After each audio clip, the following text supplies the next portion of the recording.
Ethan Cole. Walker dropped to one knee in the dirt and held out the last strip of jerky in his saddlebag to a little girl the whole town of Ridgewater had decided not to see. 17 days she'd sat on those steps. 17 days and not one soul asked her name. "When'd you last eat, miss?" he said quiet, and what she answered would change both their lives forever. If a story about a forgotten child and the cowboy who wouldn't walk away moves you, subscribe and stay with me till the very end. And tell me in the comments which city you're watching from so I can see how far this story travels. The strip of jerky lay across his open palm, and the child stared at it like she'd forgotten what hunger was supposed to do. "Go on," Ethan said. "It ain't a trick." She didn't move. Her hands stayed knotted in her lap, small and chapped, the knuckles gone red from too many cold mornings she shouldn't have had in the middle of July. She had a way of holding still that no 7-year-old ought to know. Like a rabbit that had learned the long way that running only made the dog faster. "Name's Walker," he said. "Folks call me Ethan." He stayed down on that knee, even though the boards of Brennan's General Store had a smell to them now, the smell of a body that had been left too long in one place. "What's yours?" A long beat. Then barely Daisy. Daisy. He nodded slow, like she'd told him something worth a great deal. "That's a fine name. Daisy, what? Harper." Her chin lifted half an inch. "Daisy Harper. My papa's Tom Harper. He works the horses." "Does he? He's coming back." She said it the way some folks say their prayers fast and certain before they can hear how it sounds out loud. "He told me to wait right here, on the steps. He said, 'Don't you move, Daisy. Don't you take one step off these boards and I'll come for you.' So I'm waitin'." Ethan kept his face the way you keep a horse calm, still, even nothing in it that would spook her. "How long you been waitin', Daisy Harper?" "Don't know." Her eyes dropped to the jerky again. "A while." Behind him, boots scuffed the street. A woman in a Sunday bonnet crossed clear to the far side, gathering her skirts up out of the dust like the girl on the steps was a puddle she might step in. She didn't look. She'd gotten good at not looking. "Ma'am," Ethan said. She walked faster. He turned back to the child and pushed the jerky an inch closer. "Tell you what, your papa'd want you keeping your strength up for when he gets here. Man comes back for his girl, he wants to find her standing tall, not poorly. You eat, and you'll be ready." That did it. Where Charity had failed her father's name worked like a key. Daisy's hand came off her lap quick and ashamed, and snatched the jerky, and she ate with her shoulders hunched around it, the way the starving do, like the food might be taken if she didn't hide it. He'd seen grown men eat like that. He'd never wanted to see a child do it. "Easy," he said. "Easy now, nobody's taken it." The store door banged. "You there?" Silas Brennan filled the doorway in his apron, a heavy man with soft hands and a hard mouth. "We don't feed her on these steps. You feed her, she keeps coming back." Ethan rose to his full height, unhurried, and set his hat square. "She ain't come back, mister. Near as I can tell, she never left. That's the trouble." Brennan jerked his chin at the boards. 17 days she's been roosting on my front step. Bad for trade. Folks don't want to walk past." He stopped himself. Past what? Ethan's voice didn't rise. It got flatter, which in him was worse. "Past a hungry child on your steps in your town." "She ain't mine." Brennan's eyes cut sideways up the street down it. "She ain't anybody's. That's the long and short. You want to play Good Samaritan, take her up the road and play it somewhere else." 17 days. Ethan let it sit there in the heat. "You stepped over her 17 days. I got a business to run. And not one of you sent for her people." Brennan's jaw worked. "Wasn't our place." Whose place was it? The store owner had no answer for that, so he did what men do when they're caught with nothing. He got angry. "I don't have to explain myself to a drifter. Now move her along, or I'll fetch the sheriff, and he'll move you both." "Fetch him," Ethan said. "I'd like a word."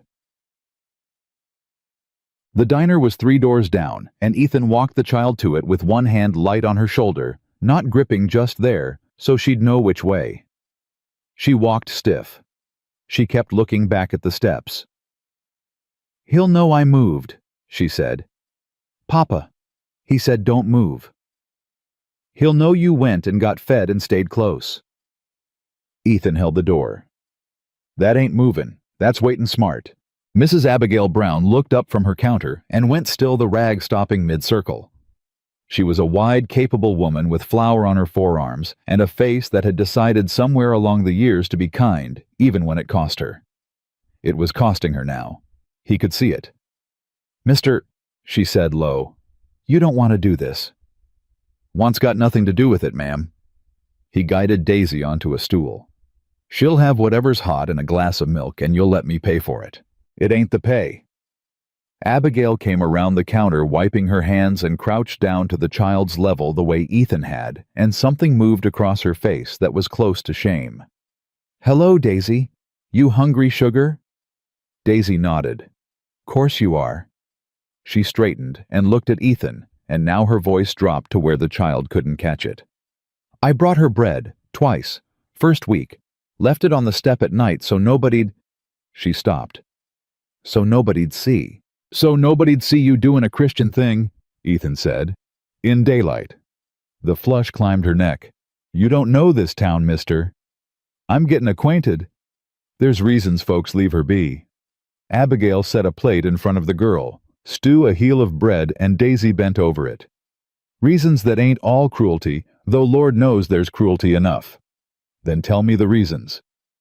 But the bell over the door rang before she could, and her mouth closed like a drawer. Chapter 2. The man who came in wore black wool in July and didn't seem to feel it. He was lean and pressed, and his boots had never seen a stirrup. He carried a leather case under one arm the way a parson carries a Bible, and he smiled at the room before the room had done anything to earn it. "Mrs. Brown." He removed his hat. "And a new face. How fortunate." "Mr. Voss?" Abigail's voice had gone careful. "We're not open for—" "For me, you're always open." Harlan Voss crossed to the counter and set his case down soft, and his eyes went to the child eating and then to Ethan, and they did a slow accounting of him, the dust, the worn leather, the gun he didn't make a show of. "And you'd be passin' through.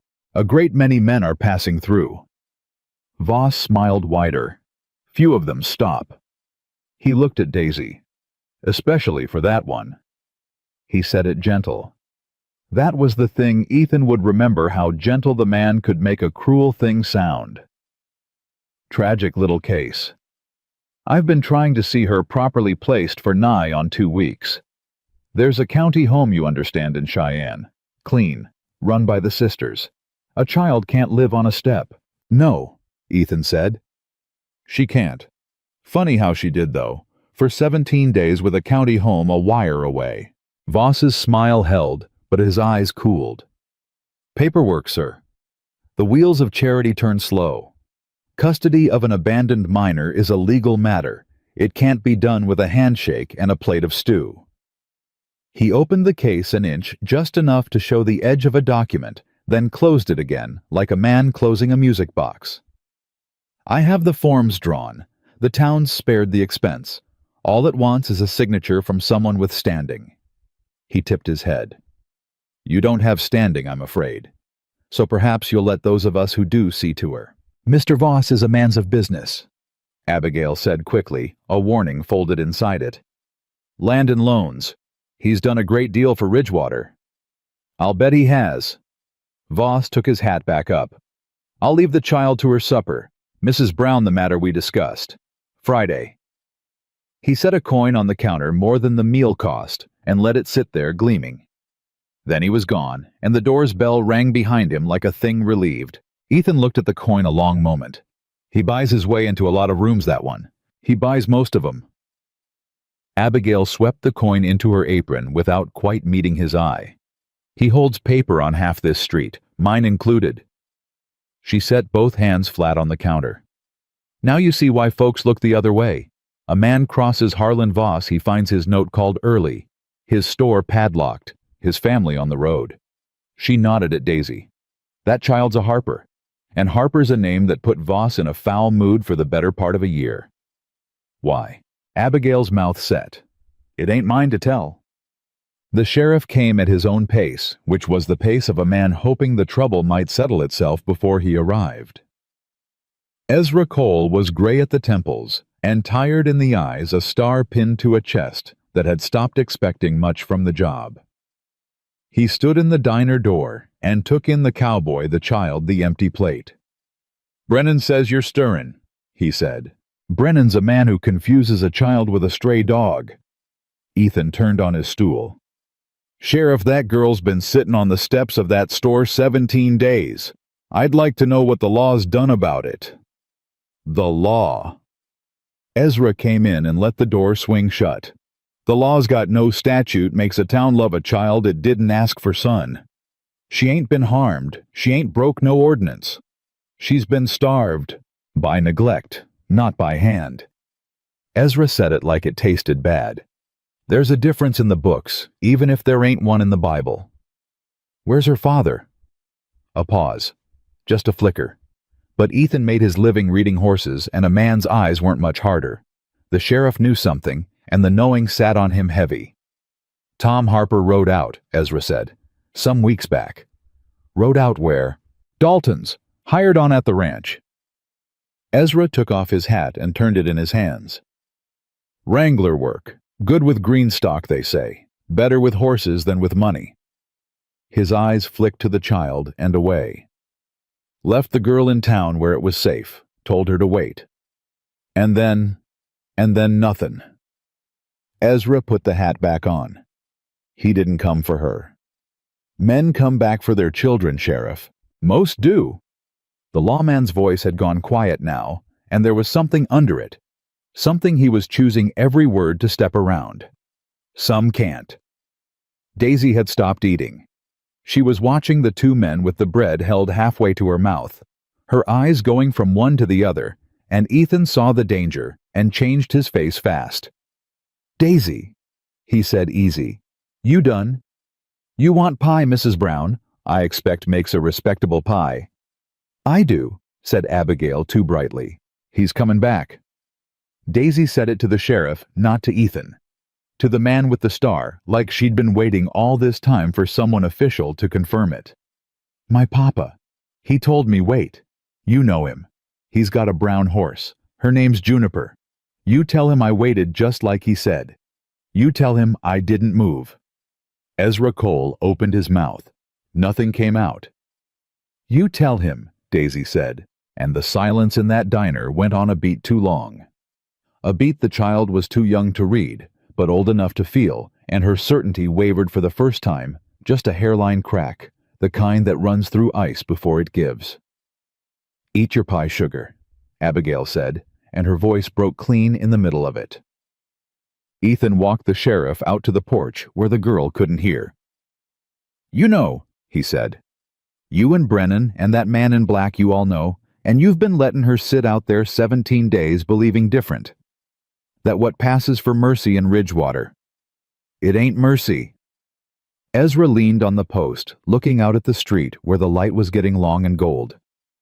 "It's cowardice with good manners, which I grant you is worse." He was quiet a while. "Tom Harper's dead, mister." Ethan said nothing. 3 weeks back, a green stallion at Dalton's came over backward in the round pen and put him under it. He was gone before they got the horse off him." Ezra rubbed a hand down his face. "Henry Dalton sent word to town. Word got to Brennan. Brennan got to thinking about who'd pay to bury him and feed the girl and ship her to the county, and nobody wanted the bill, so word just stopped, right there on Brennan's step, same place the child stopped." "And Voss?" The sheriff's jaw tightened. "Now you're asking the real question." "I'm asking it." Ezra looked at him a long moment, weighing whether the cost of telling was worth less than the cost of carrying it alone. He'd been carrying it alone 17 days. It showed. "Tom Harper wasn't always a wrangler," he said. "Came to this valley 8 years back and filed on a quarter section up the Sweetwater. Worthless ground, everybody said. Sage and stone." He paused. "Except there's a spring on it. Year-round water. And this valley's got exactly enough water to make half the men in it rich and the other half ruined depending who holds the wet ground." His eyes came up. "Harlan Voss has been buying the wet ground, quiet. Note by note, parcel by parcel. He owns the creek above and the creek below. He offered Tom Harper a fair price once and a foul one twice, and Harper turned him down all 3 times. Said he was keeping it for the girl. Said a man ought to leave his child something that's hers." Ethan felt the whole shape of it settle into place the way a saddle settles when you finally cinch it true. "Then Harper dies," he said slow, "and the one thing standing between Voss and that water is a 7-year-old on a store step who don't know her papa's gone." Ezra nodded. "Long as she sits there lost and unclaimed and headed for a county home 200 miles off, that claim sits in a dead man's name with nobody to defend it. Voss files on the abandonment, the court calls it forfeit, and come fall the only water in this end of the valley belongs to him." He spat off the porch. "He ain't hurried about it. Why would he times doing his work for free? Every day that child sits there, the more abandoned she looks on paper. He's just waiting her out, same as he waited her papa out, and the town lets him." "The town owes him." Ezra's voice was flat with old shame. "Most of it does anyhow. You cross Voss, you lose your roof. So they look away, and tell themselves she's just a sad little thing nobody can help." Inside through the window, Ethan could see Daisy at the counter. She'd finished the pie. She'd climbed down off the stool. And she was standing at the glass, looking out at the street toward Brennan's steps, because she'd been gone too long, and her papa might come, and he'd told her not to move. "What's she got?" Ethan said. "He left her something. A girl don't sit a watch 17 days on nothing but a promise." Ezra frowned. "Got what?" Ethan went back inside. He crouched down in front of the child the way he had on the steps, slow, his hands open. "Daisy, your papa give you anything to hold for him before he rode out?"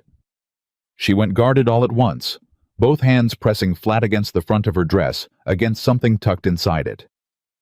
"I'm not supposed to show nobody." "I know." He kept his voice low and steady just for her. "I ain't asking to take it. I'm asking to keep it safe alongside you. That's a different thing." She studied him. 7 years old, and she studied him like a banker studies a stranger's signature looking for the lie. He let her look. He'd told her no lies yet, and he reckoned children kept a tally truer than most men gave them credit for. "He said," she whispered, "give it to him when he comes. Only him. He said it's worth more'n the whole town, and I gotta guard it good." Her chin trembled just once and steadied. "So I've been guarding it." "You done a fine job." Slowly watching his face the whole time, she drew it out from inside her dress, a square of oilcloth folded and folded again, soft and grimed at the creases from 17 days against her skin. She didn't hand it over. She just opened it there in her own 2 hands, enough for him to see. A deed. State Land Office seal.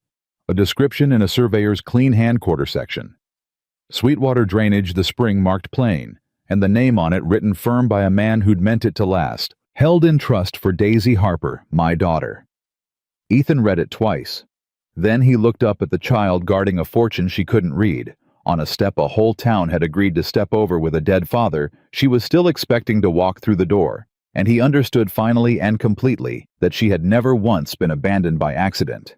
She'd been left to be forgotten on purpose. He folded the oilcloth back over the deed, slow and careful, and pressed it gentle into her small hands, and closed her fingers around it with both of his.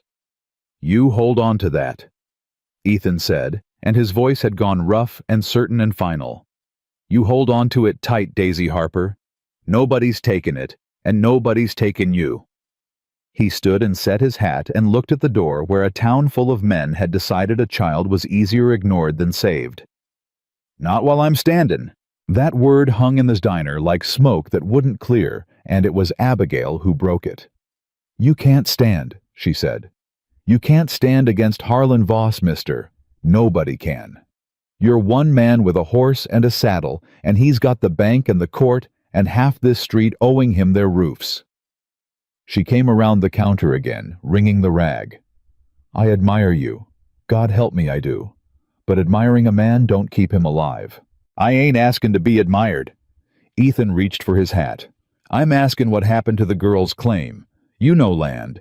You said it yourself, he holds paper on half this street. Tell me how a man takes a dead man's land off a living child. He don't take it. Abigail's voice dropped. He waits for the court to give it. There's a thing called abandonment. A claim's got to be worked or held or defended. A dead man can't do none of those, and a child can't neither, not in the eyes of the law. So if there's nobody to stand for her, there's somebody now. You ain't kin. She said it flat, the way you say a thing you wish weren't true. You ain't her father, you ain't her guardian. You ain't got a paper in this world says you can speak for that child. You're a drifter who bought her a plate of stew. She looked at him hard. Voss'll tear you apart in a courtroom and smile doing it. He's done it before. To who? Abigail's mouth closed. To who, ma'am? To Tom Harper, she said finally. First, before the horse ever got him. Get away. The sheriff had been standing in the doorway through all of it, and now he stepped back in, and the light from the street put half his face in shadow. She's right, Ezra said. Harper went to law over that water 1.5 years back. Filed a complaint saying Voss was moving his fence line, diverting the upper creek onto his own ground in the dry months. He was right, too. Anybody with eyes could see it. He shook his head slow. But Voss had paper. Survey paper. New survey paper done by a man Voss pays. And the court took the paper over the eyes. Harper walked out of that courthouse owing costs he couldn't pay, and the only thing he had left clear was that quarter section with the spring. Ezra's jaw worked. That's when Voss started in with the offers. Knew the man was bleeding. Figured he'd sell that last piece just to eat. But he didn't sell. No. Something almost like respect crossed the sheriff's worn face. He took the wrangler job at Dalton's instead. Said he'd work himself to the bone before he'd hand his girl's birthright to a thief. Left her in town where there was a school and a church and folks to look after her. He stopped. He trusted this town to look after her. The three of them stood with that. The child at the window paid them no mind. She was still watching the steps. And the town looked after her, Ethan said, by stepping over her 17 days. Nobody answered because there was no answer that wasn't a confession. He didn't sleep at the livery that night. He sat up in the loft with his back to a beam and his hat on his knee and turned the whole thing over, the way a man turns a horse problem, not the angry parts, the working parts. A child with a deed, a dead father who'd seen this coming, who'd folded that paper into oilcloth and pressed it on a 7-year-old because he trusted his daughter over his neighbors. A man in black wool waiting on a court to hand him a spring.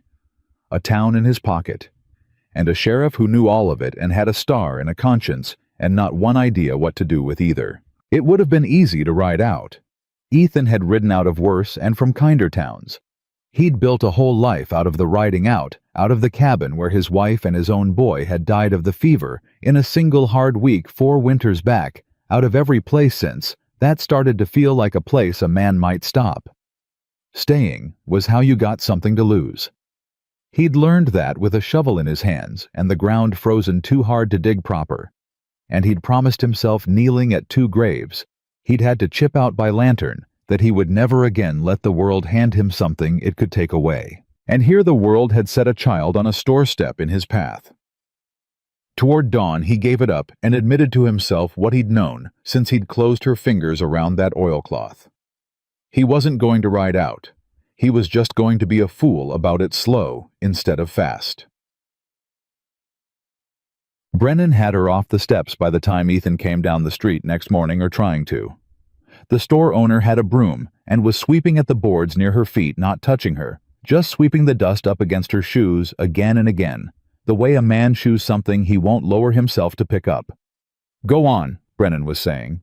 "Git, you been told. You ain't sitting my step another day." Daisy had backed up against the wall with her arms wrapped around her middle, both hands flat against the front of her dress over the deed, and she wasn't moving because moving meant the steps, and the steps was where her papa had told her to be. "He said wait here," she said. "He said this exact step. I can't go nowhere." "Your papa ain't—" Brennan. Ethan's voice cut down the street, even and cold. Set the broom down. The store owner straightened. This is my property. And that's a child. Ethan came up the board slow. You sweep dirt at her one more time and we'll see how the broom suits you. Brennan's face went red, but he lowered it. You think you're something. You think you'll make this town feel small for not wanting a stray. Well, I got news. We tried. First few days, folks brought her things. Bread. A blanket. Mrs. Brown there fed her. He jabbed the broom handle toward the diner. And then days went by and her pa didn't come, and it got to where every man who walked past her felt like a sinner. You understand that she made us feel like sinners just by sitting there. A body can only stand feeling like a sinner so long before he gets to hating the thing that makes him feel it. It was, Ethan thought, the most honest thing anyone in Ridgewater had said yet. And the ugliest. So you hate her, he said, for your own guilt. I want her gone, Brennan said, so I can stop feeling it. Then you're in luck. Ethan stepped past him and held his hand down to the child. Daisy, we're going for a ride. Her eyes went wide and her arms tightened. No, I can't, he said. I know what he said. Ethan crouched. He said wait. And you waited 17 days, Daisy Harper, and there ain't a soldier in any army held a post braver than you held this one. But here's the thing about waitin'. Sometimes the person you're waiting for can't come to where you are. Sometimes you got to go find out why. He held her gaze. I'm gonna take you to the last place your papa was, the ranch where he worked, and we're gonna ask after him straight, the two of us. That ain't leaving your post. That's a scout going out and coming back with word. You follow. She wanted to follow. He could see her wanting to see the wall of 17 days starting to crack under the weight of being offered for the first time a way to do something other than sit and hope. And if he ain't there, she whispered, then we'll know more than we know now. It wasn't a lie. He'd decided he wasn't going to tell her any. And whatever we know, you won't be finding it out alone. That part I'll promise you. The finding out part you don't do alone no more. She looked at his open hand, a long, long moment. Then she put her small one in it. Behind them, Brennan watched a drifter walk off down the street, holding the hand of the child he'd swept at. And for a moment, something moved across the store owner's face that might have been relief and might have been shame, and was likely both because they live in the same house.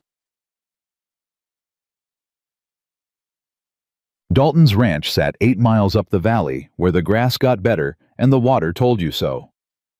Daisy rode in front of Ethan in the saddle stiff, at first gripping the horn, and then by the 3rd mile leaning back against him without knowing she did it the way a child's body trusts before a child's mind catches up.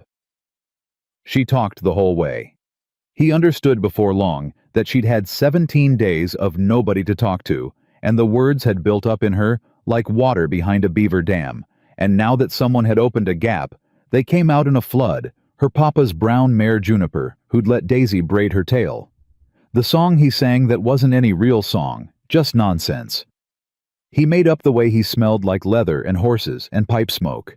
The cabin up the Sweetwater they'd lived in before, with the spring her papa called the best water in Wyoming territory. And don't you let nobody tell you different, Daisy girl. He says it's mine, she told him. The water. He says when I'm growed it'll be mine, and I can build a big house right by it and have all the horses I want. She paused. That's what's in the paper. He told me. He can't read good, and I can't read at all, but he told me what it says. It says the land is Daisy's. She craned her head back to look at him. Can you read? I can read. Did it say that, when you looked, did it say the land is Daisy's? Ethan rode a few paces. It said, he answered carefully, held in trust for Daisy Harper, my daughter, which means your papa wanted it kept safe for you till you're grown. Yes, it's yours. She faced front again, satisfied, and was quiet a while, and then she said in a smaller voice, then he's got to come back, 'cause it's not mine yet. He's still keeping it for me. He wouldn't leave before I'm growed, he promised.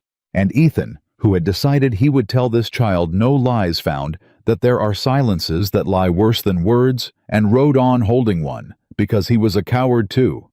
In the end, just a slower one than the town. Henry Dalton met them at the corral, a broad old man with a white mustache and hands like saddle leather, and Ethan knew from the way the rancher's face changed when he saw the child that the sheriff had told it true. "That's never Tom's girl," Dalton said quietly. "It is." Ethan swung down and lifted Daisy after him and kept himself between the child and the rancher's face until he could catch the man's eye and give him a hard, plain look, not in front of her. Dalton, to his credit, caught it. "Mr. Dalton," Ethan said even and easy. "Daisy, here's come to ask after her father, Tom Harper. Worked your green stock. We'd be obliged for whatever you can tell us." It was a sentence built like a fence, every rail placed to keep the rancher inside a lie. They could all survive for one more hour, and Dalton was old enough and kind enough to see the fence and stay behind it. "Tom Harper." He cleared his throat. "Yes, fine hand. Best I had with a spooky colt." He looked at Daisy and his eyes were wet, and he covered it by pulling off his hat. "You'd be Daisy then. He talked about you. Talked about you all day, near drove the other hands to drink." A real smile watery. "Said his girl could outride half the men in this valley by the time she's 12. Daisy's whole face opened. "Where is he?" And there it was. The question that emptied the air out of the corral. Dalton looked at Ethan. Ethan looked back and gave the smallest shake of his head, and the old rancher swallowed whatever he'd been about to say and built another rail. "He had to go a ways off," Dalton said gently, "on account of some trouble. Grown-up trouble. The kind that takes a while to set right." He knelt down the way they all seemed to find themselves kneeling for this child, like she pulled grown men to her level by some gravity of the small and wronged. "But I'll tell you what he left here, Missy. He left an account. Wages owing. 3 weeks of hard work he never collected." He looked up at Ethan, and now the lie and the truth braided together into something useful. "By rights, that money's his girl's. $40 and some. I'd be easier in my mind handing it to someone looking after her." "There's nobody looking after her," Ethan said. "Officially, that's the trouble." "Then make it official." "I'm working on it." Dalton stood and put his hat back on, and the two men understood each other across the head of a 7-year-old. "There's a hand's cabin stands empty," the rancher said. "Bottom of the home pasture. And I'm short a man since—" He caught himself. "Since Tom. I could use somebody good with green stock. Pay ain't much. Cabin comes with it. Room for 2. Ethan went still. He felt the offer for what it was. A door swung open into the exact thing he'd spent 4 years riding away from. A place. A roof. A reason to stay long enough to lose something. "I'll think on it," he said, which was a lie because he'd already decided, and the deciding scared him worse than Voss did. So, they were watering the horse at the trough before the ride back when one of Dalton's hands came over a lean young cowboy with a quick mouth and eyes that had already decided things about Ethan. Cole Pruitt, he called himself. He looked at the child, and he looked at Ethan, and he hooked his thumbs in his belt. "Heard Dalton offering you Tom's cabin," Pruitt said. "Tom's job, Tom's wages." He spat. "Tom ain't cold yet, and here comes a stranger to step into his boots, including looks like his girl." "Watch your mouth," Ethan said quietly, around the child. "She don't know what cold means yet." Pruitt's grin had no kindness in it. "But she will. And when she finds out you've been riding her around the valley while her papa's in the ground 3 weeks, when she finds out you knew—" He let it hang. "She'll hate you most of all, mister. More than the town. 'Cause the town never made her any promises about finding out the truth. You did. I heard you. On the road. Carrie's sound does out here." It landed exactly where the young man aimed it. Ethan kept his face still, but it landed. "You got a stake in this?" he asked. "Or you just like the sound of your own cruelty?" Pruitt's grin slipped. For just a second, something honest showed under it, something that looked almost like grief. "Tom was my friend," he said low and rough. "Only man here treated me square.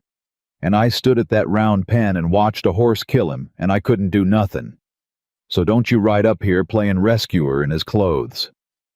He turned to go, then turned back, and the next thing came out of him before he could stop it. "And tell that child to guard whatever her papa give her to hold. There's men in this valley been asking real careful what Tom left behind. Real careful. A black coat lawyer came up here not 2 days back asking, 'Dalton, did Tom leave any papers, any effects, anything in writin'?'" His eyes cut to the front of Daisy's dress, to where her hands had drifted, the way they always drifted flat against the deed. "And I'll tell you free, mister, I didn't like the way he asked." Ethan's blood went cold and clear. "Voss came here," if that's his name, smiled the whole time. Pruitt mounted his own horse. "You want my advice, you'll get that child, and whatever she's carrying someplace that ain't a store step in the middle of a town that's already sold its soul to the man asking after it." He reined around. "But you didn't take my advice on staying out of dead men's boots, so I don't reckon you'll take it on this." He rode off, and Ethan stood holding the lead rope of his horse with a child at his hip, and understood that the slow waiting game Voss had been playing had just stopped being slow. They didn't go back to town. Ethan made the decision somewhere on the road in the failing light, with the child dozing against his chest, and one of her hands still pressed over the oilcloth, even in sleep. He took the fork that climbed, instead of the one that dropped, and Daisy woke when the horse's gait changed. "This ain't the way to the steps," she said, instantly alert, instantly afraid. No. He'd promised her no lies, and he meant to keep it even now, even tired, even scared. "Daisy, I got to tell you a true thing, and you're not gonna like it, and I'm gonna tell you anyhow, because you've earned true things." He stopped the horse. He turned her in the saddle so she faced him. "Going back to that step tonight ain't safe. There's a man in town wants something your papa left you, wants it bad. And as long as you sit out front of that store where everybody knows to find you, you're easy for him to reach. You understand me?" Her chin trembled. "But Papa said—" "I know what Papa said." He took both her hands in his, the deed pressed between their palms. "And here's what I think your papa would say now if he could. I think he'd say Daisy the waitin's done its job. The waitin brought you somebody. Now you let that somebody do the next part." His voice nearly broke, and he held it together for her. "I can't make you trust me. Trust ain't a thing you can hand a person like a plate of stew. You got to decide it. But I'm asking you to decide it. Tonight. Right here. Because the safest place in this whole valley for you to be is wherever I'm standing, and I am asking you to let me stand between you and that man." She looked at him in the near dark 7 years old. The deed warm between their hands. Everything her father had ever told her about waiting, pulling her one way and the whole of these 2 days pulling her the other.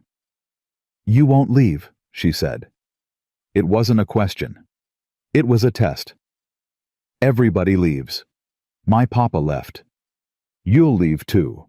You're a man with a horse, and you'll just ride off some mornin', and I'll be sittin' someplace new, waitin' on you, 'stead of him." The words went into Ethan like a blade, because they were the exact words he'd said to himself in the loft. The exact fear turned around and aimed back at him out of the mouth of a child who'd already lost everything once. "I have left," he said. He'd never told a soul. He told her. "Every place I ever stopped these 4 years past I left. Had a wife once. Had a boy of my own about half again your age. Fever took 'em both one winter, and I buried 'em with my own hands, and I ran from that grave, and I've been runnin' ever since. Every town I come to the second it starts to feel like a place I might stay, I saddle up at dawn, and I go." He held her hands tighter. "You read me right, Daisy Harper. You read me dead right. I am a man who leaves." She stared at him, betrayed already, bracing for it. "But I ain't left yet," he said. "I'm still here. And every hour I'm still here is an hour I chose you over the runnin'. And I'm gonna keep choosing it, hour by hour. I ain't gonna promise you forever, because forever's a thing men promise easy and keep hard, and you've had enough of promises kept hard." His voice steadied into something like iron. "So I'll promise you small and true instead. I'll promise you tonight. I'll get you someplace safe, and I'll sit outside the door of it all night long, and in the morning, I'll still be there, and then I'll promise you that day. And we'll just keep stacking up days like that, you and me, till one morning you wake up and don't even think to wonder if I'm gone, because you'll know. That's how trust gets built. Not all at once, a day at a time." He paused. "Will you let me build it?" The child was quiet for a long while. The horse shifted under them. Then Daisy Harper did something she had not done in 17 days, not when she was hungry, not when Brennan swept dirt at her shoes, not when the same boots passed her every morning and the same eyes looked away every evening. She turned around in the saddle, and she leaned back against his chest, and she let go of the deed with one hand so she could hold onto his arm instead. And she said, "Okay, tonight." "Tonight?" Ethan agreed and turned the horse up the climbing road toward Dalton's, toward the empty cabin at the bottom of the home pasture, toward the thing he'd sworn he'd never let himself have again. And behind them, 8 miles down the valley, a lamp burned late in an office above the bank, where a man in black wool sat with a county map and a column of figures and a letter from a judge in Cheyenne, and waited patient as a spider for a forgotten child to stay. Forgotten just a few weeks more. He did not yet know she'd stopped sitting on the step. He did not yet know a drifter had stopped walking. But Cole Pruitt had told the truth about one thing: sound carries out here in the wide country. And word of a stranger who'd ridden up to Dalton's holding Tom Harper's girl, asking Tom Harper's questions, was already making its slow way back down the valley in the dark, toward the lamp, toward the man, toward the patient, and terrible attention of Harlan Voss. The empty cabin sat dark at the bottom of the home pasture, and Ethan carried the child to it, asleep against his shoulder, her fist still curled tight over the oilcloth, even in the deep of her dreaming. He laid her on the cot and pulled a horse blanket over her and stood looking down at her a while in the dark, and then he did what he'd promised. He dragged the one chair to the door, and he set it square in the gap, and he sat down in it with his rifle across his knees and his back to the wall, and his face to the night, and he kept the watch. Cole Pruitt found him there an hour past midnight. "Thought you might have run already," Pruitt said from the dark. He had a lantern hooded down to a sliver and a bedroll under his arm. "Most men would have. Easier than what you signed up for." "I ain't signed up for nothing yet. You're sitting in a chair in a doorway with a Winchester guard and a sleeping kid at 1 in the morning. Pruitt let the lantern up a notch so Ethan could see his face. The cruelty was gone out of it. What was left looked tired and young. "You signed up. You just don't want to say the words out loud, 'cause saying 'em makes it real." Ethan said nothing, which was an answer. Pruitt set his bedroll down against the cabin wall a few feet off, and lowered himself onto it with his own rifle across his knees in an unspoken mirror of the man in the chair. "I'll take the second half the night," he said. "You'll be no good to her nodding off at dawn." "Why?" "'Cause I owe Tom Harper a debt I can't pay him direct no more." Pruitt looked out at the dark. "And 'cause I called you a vulture this afternoon, and a man what sits up all night with a rifle ain't a vulture. Vultures wait for the dyin' to finish. They don't stand between." He spat to the side. "I was wrong about you. Don't go getting a swelled head. I'm wrong about most things. But I was wrong about that."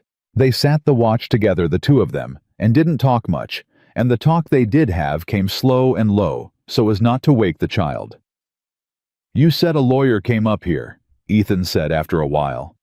"Voss, asking after Tom's papers. 2 days back. Smiled the whole time like I told you." Pruitt's jaw tightened. Asked Dalton real polite could he look through Tom's effects. Said he was settling the estate as a kindness. Dalton told him Tom didn't have no estate, but a saddle and a change of clothes and $40 in back wages, and the lawyer's smile got a little thin, and he asked, was there anything in writing? Any documents? Any deeds? Pruitt looked sideways at the sleeping child. "I didn't say nothin', but I'd seen Tom the night before that horse killed him sittin' on the corral fence, wrappin' something in oilcloth by lantern light, careful as a man wraps a newborn. And I'd heard him tell another hand he'd given his girl something to hold worth more than the whole town." He looked back at Ethan. "So, when that lawyer asked about deeds, I knew exactly what he was after. And I knew exactly where it was. tied up in a little girl's dress on a store step in Ridgewater. And you didn't tell him. I'd sooner cut my own tongue. Pruitt's voice went hard. But here's the thing'll keep you up nights, mister. I wasn't the only hand standing there. And not every man on this place owes Tom Harper a debt.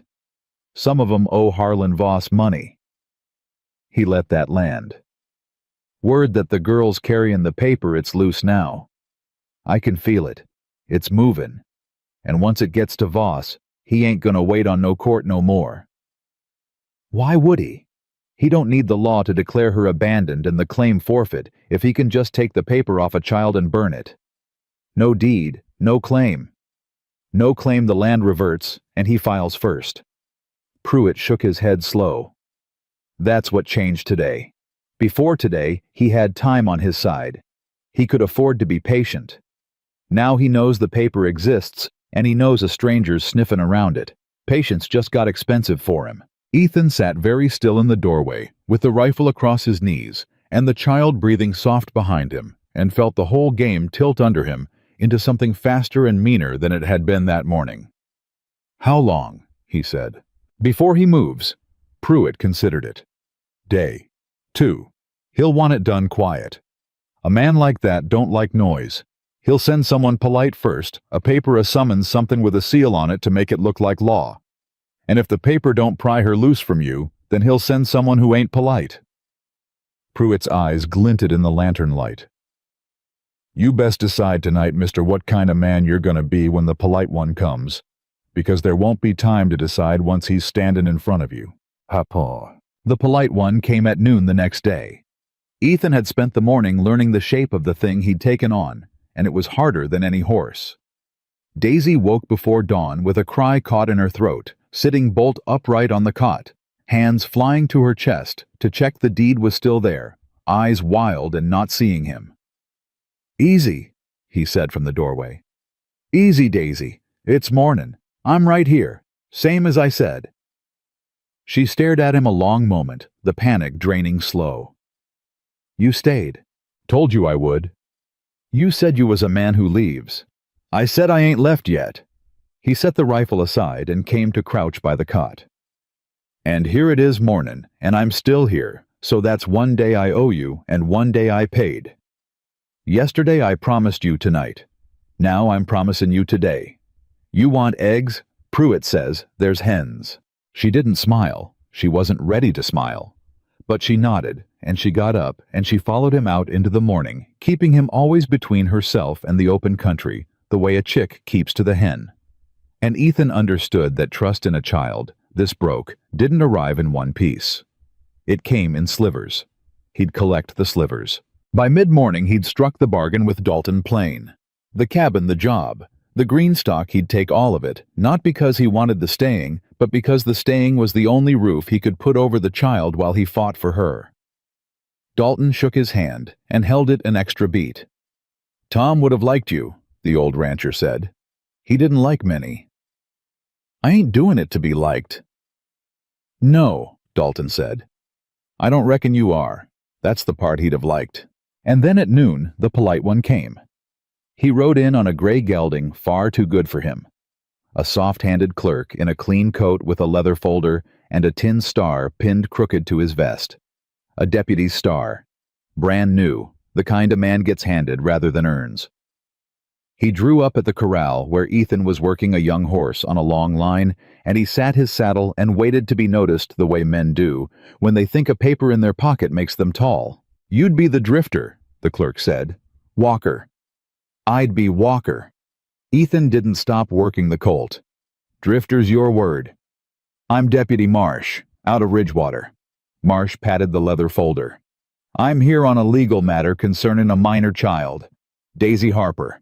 It's come to the county's attention that she's being held by a man with no lawful claim to her. That's a serious thing, Mr. Walker. That's near to abduction. Ethan brought the colt to a stop easy and let the long line go slack and turned to face the man on the gray.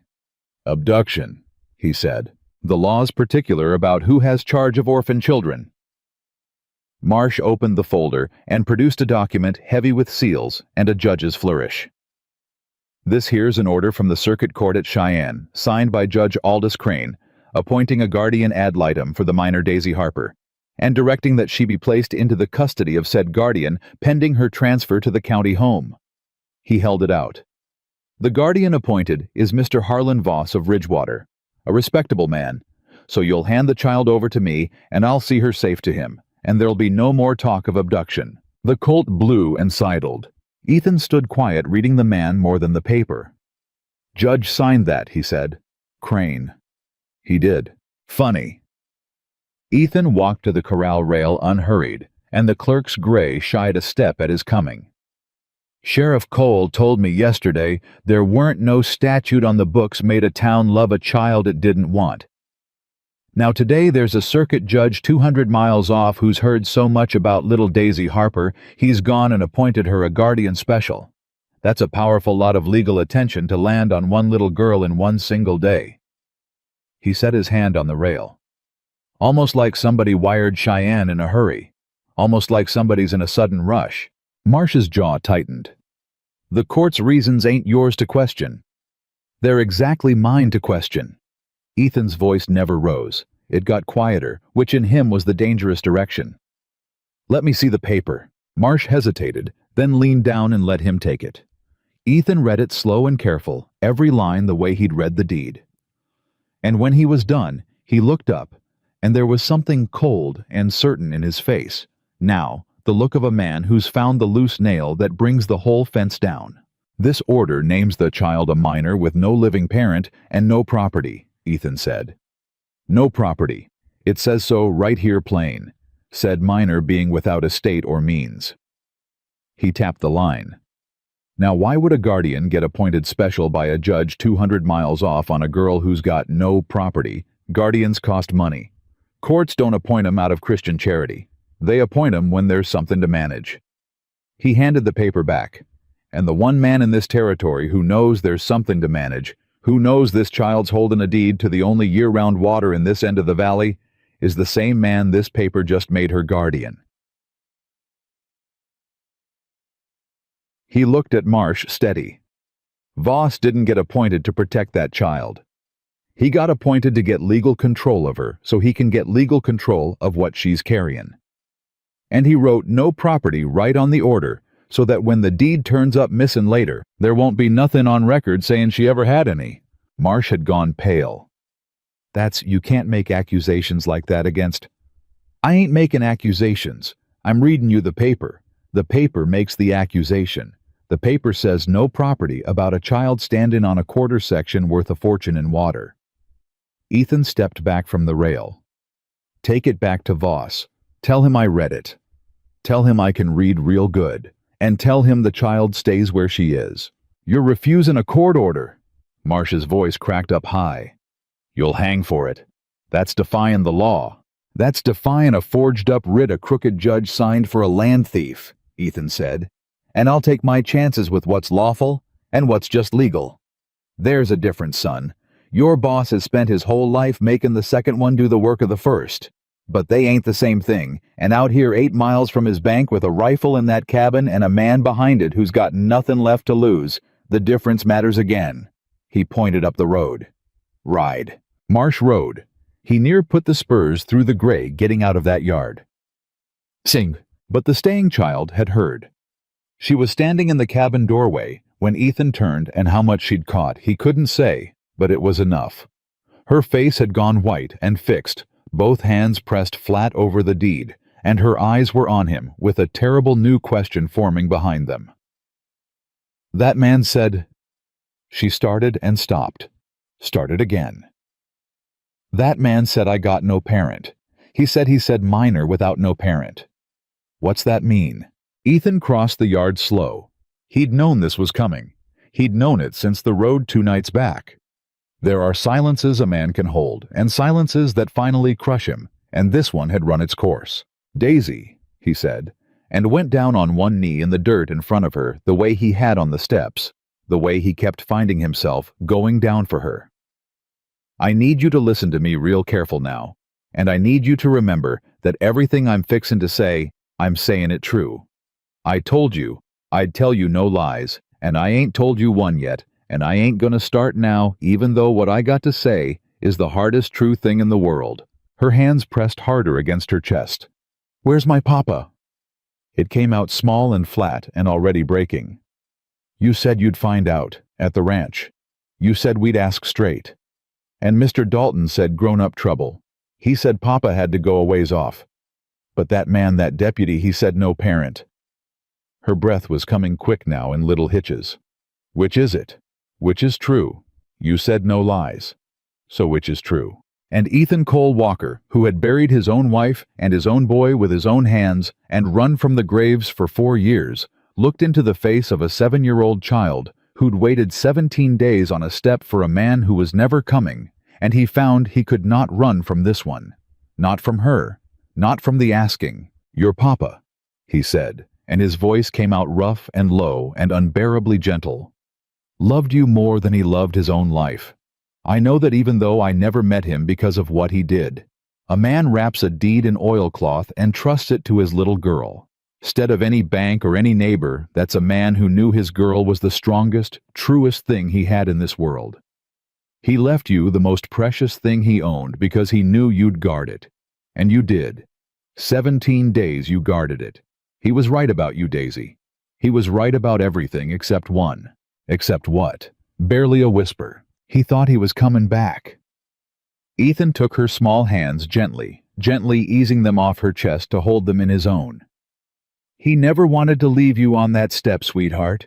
He meant to come for you. He told you wait because he meant it.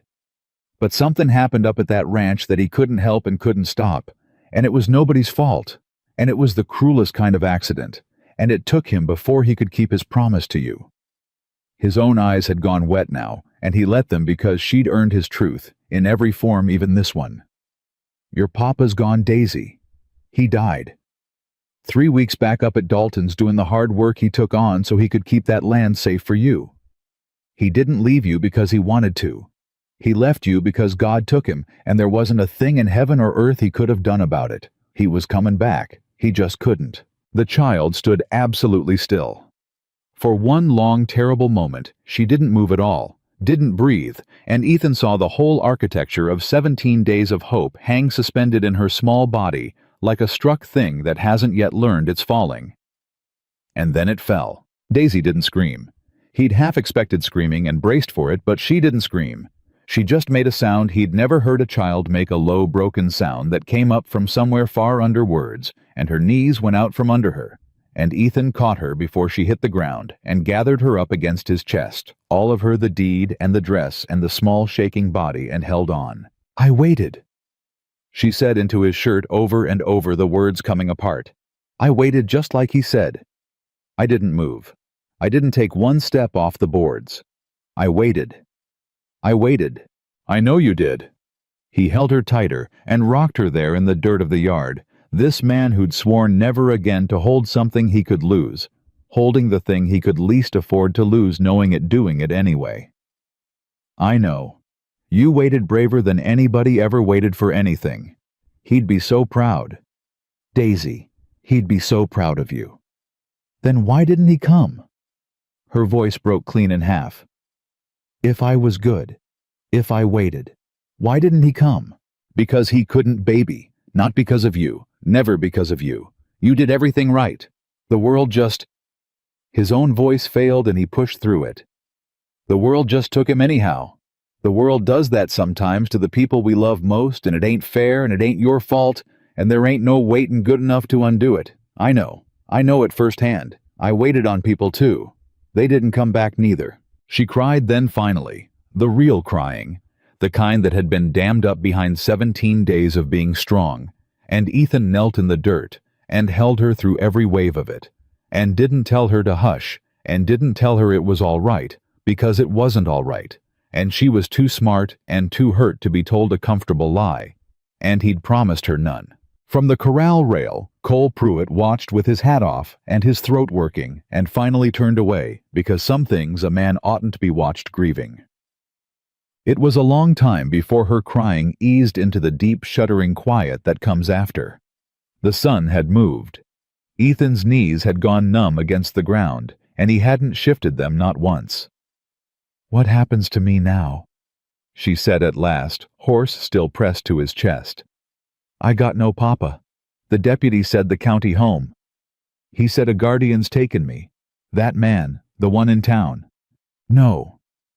Ethan said it without an instant's hesitation, and the certainty in it was a thing she could lean on, and he felt her lean. "That man ain't taking you anywhere. I'm gonna stop him. I don't yet know the whole of how, but I know I'm gonna, and I want you to hear me promise it."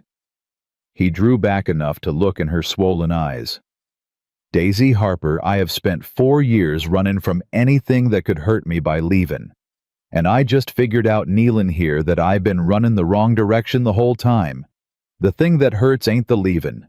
The thing that hurts is havin' something worth stayin' for and bein' too scared to stay." He brushed the wet hair off her face. "I'm done bein' too scared. You hear I am done. You waited 17 days for somebody to choose you. Well, somebody's choosin' you, right here, right now, in the dirt. I'm choosing you, and I ain't gonna stop choosing you, and the man in town, and his crooked judge, and his whole bought-up town, can come and try to take you, and they'll have to come through me to do it. And I have got nothing left in this world to lose except you, which makes me about the most dangerous man Harlan Voss has ever made an enemy of." The child looked up at him, ruined with grief, emptied out, and something flickered in the wreckage. Not hope, not yet. It was too soon for hope. But the thing that comes before hope, the first faint willingness to believe she might not be facing the world alone.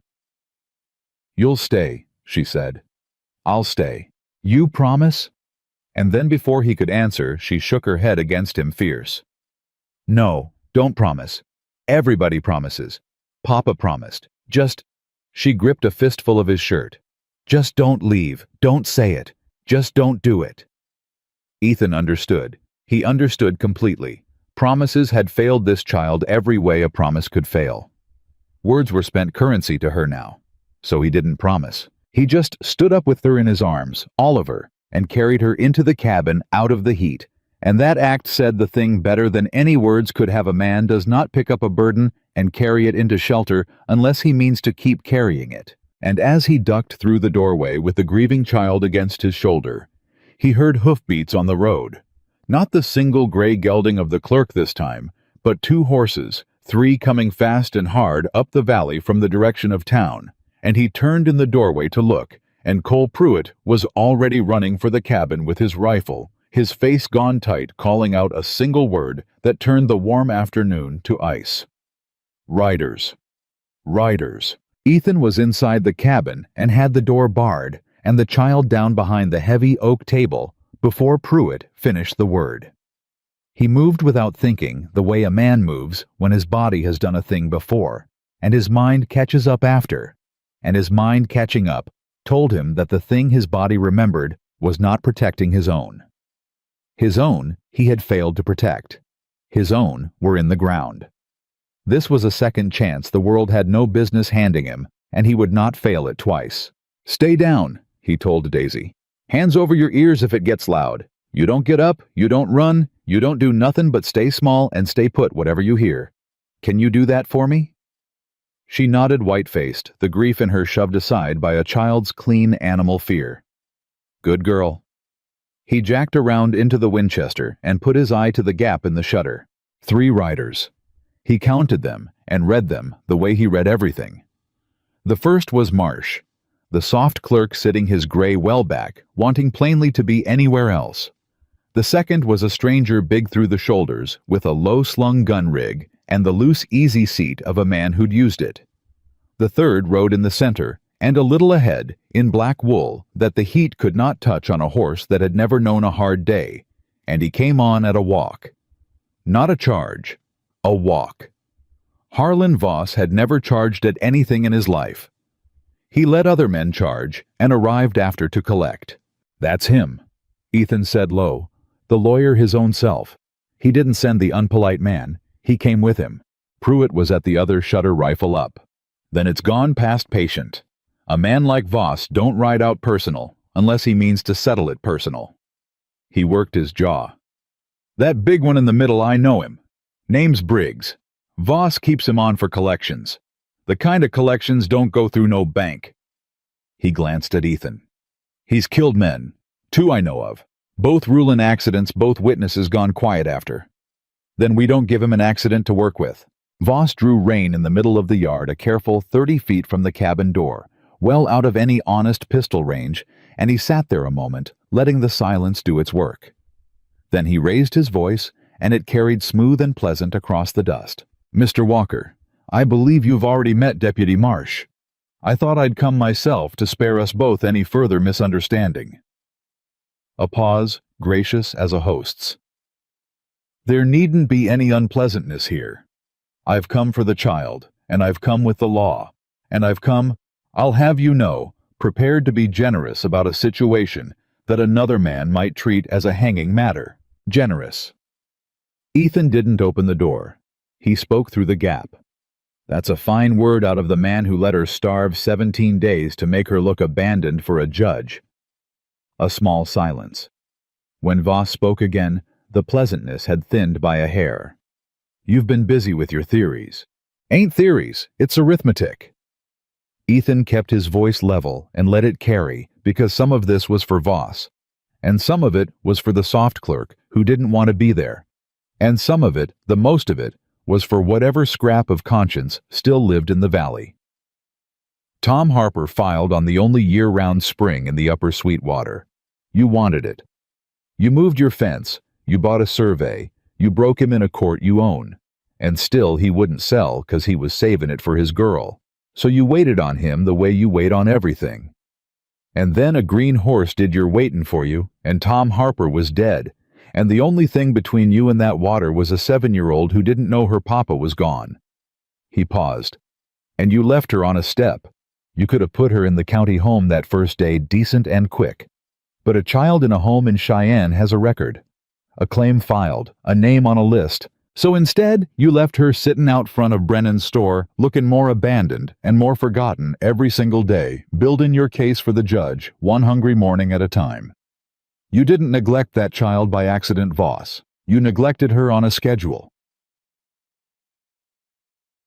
The big man Briggs shifted in his saddle. Marsh, the clerk, had gone the color of ash. That's a great deal of imagination, Voss said, for a saddle tramp. It's a great deal of truth, Ethan said, for a thief.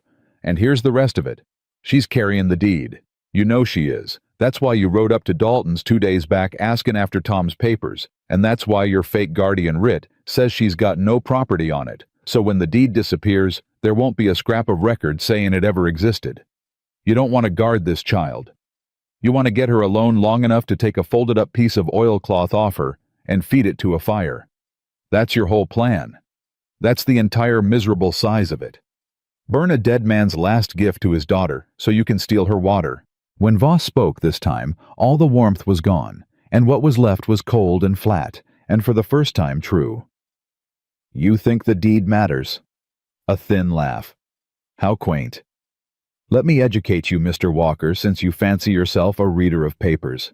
That deed was filed when Tom Harper was already in arrears to my bank for the court costs he never paid. I hold a lien against everything he owned recorded and lawful predating his little trust arrangement. The deed in that child's dress isn't worth the oilcloth it's wrapped in. The land was mine the day he died by operation of law. I don't need to burn anything. The pleasantness came back worse now for what it covered. I came for the deed only because I am a tidy man, and I dislike loose ends. And I came for the child because the court has made her my ward, and I mean to do my Christian duty by placing her where orphans belong. Behind the table, Daisy made a small sound. Ethan didn't dare look back at her. You're lying, he called. If the law already give you the land, you wouldn't have spent 2 weeks starving her on a step. You'd have shipped her off day one and filed your lien clean. The only reason to leave her where everybody could see her not being claimed is 'cause your lien ain't as clean as you say, and you needed the abandonment to paper over a crack in it. He'd thrown it out as a gamble, a red of the man's face he couldn't see, and he knew the instant the silence stretched a half-beat too long that the bluff had struck bone. Open the door, Mr. Walker, Voss said, and now there was iron under the silk. Send out the child. This is your last chance to do so as a man cooperating with a court order rather than as a corpse who resisted one. No, that was when the fourth horse came. Not from the road. From the high pasture behind the cabin downhill and fast. And the man on it was old and gray at the temples, with a star on his chest, and he came around the corner of the corral at a hard lope and put his horse square between the cabin and the three riders before anyone had time to do more than turn. Sheriff Ezra Cole. Pruitt had sent a boy to town at first light. Ethan hadn't known. He found out now with the rest of them. "That's far enough, Harlan," Ezra said, and his tired voice had something in it Ethan hadn't heard there before, the sound of a man who has finally, after long cowardice, decided to spend himself. "Marsh, get that hand off your gun. Briggs, you so much as breathe wrong, and I'll take it as the assault it's dressed up to be." "Sheriff?" Voss turned to him, smooth as oil. "You're interfering with the lawful service of a court order. I'd remind you whose recommendation put that star on your chest. You would." Ezra didn't move his horse. "And I've been remembering it every day for 6 years every time I looked the other way. Looked away from the fence you moved. Looked away from the survey you bought. Looked away from a little girl on a store step." His jaw set. "I'm done looking away. I read your writ this morning, Harlan, the copy Marsh left at my office, and Walker's right about every word of it. No property. On Tom Harper's girl." He shook his head slow. "I knew Tom. I knew what he had.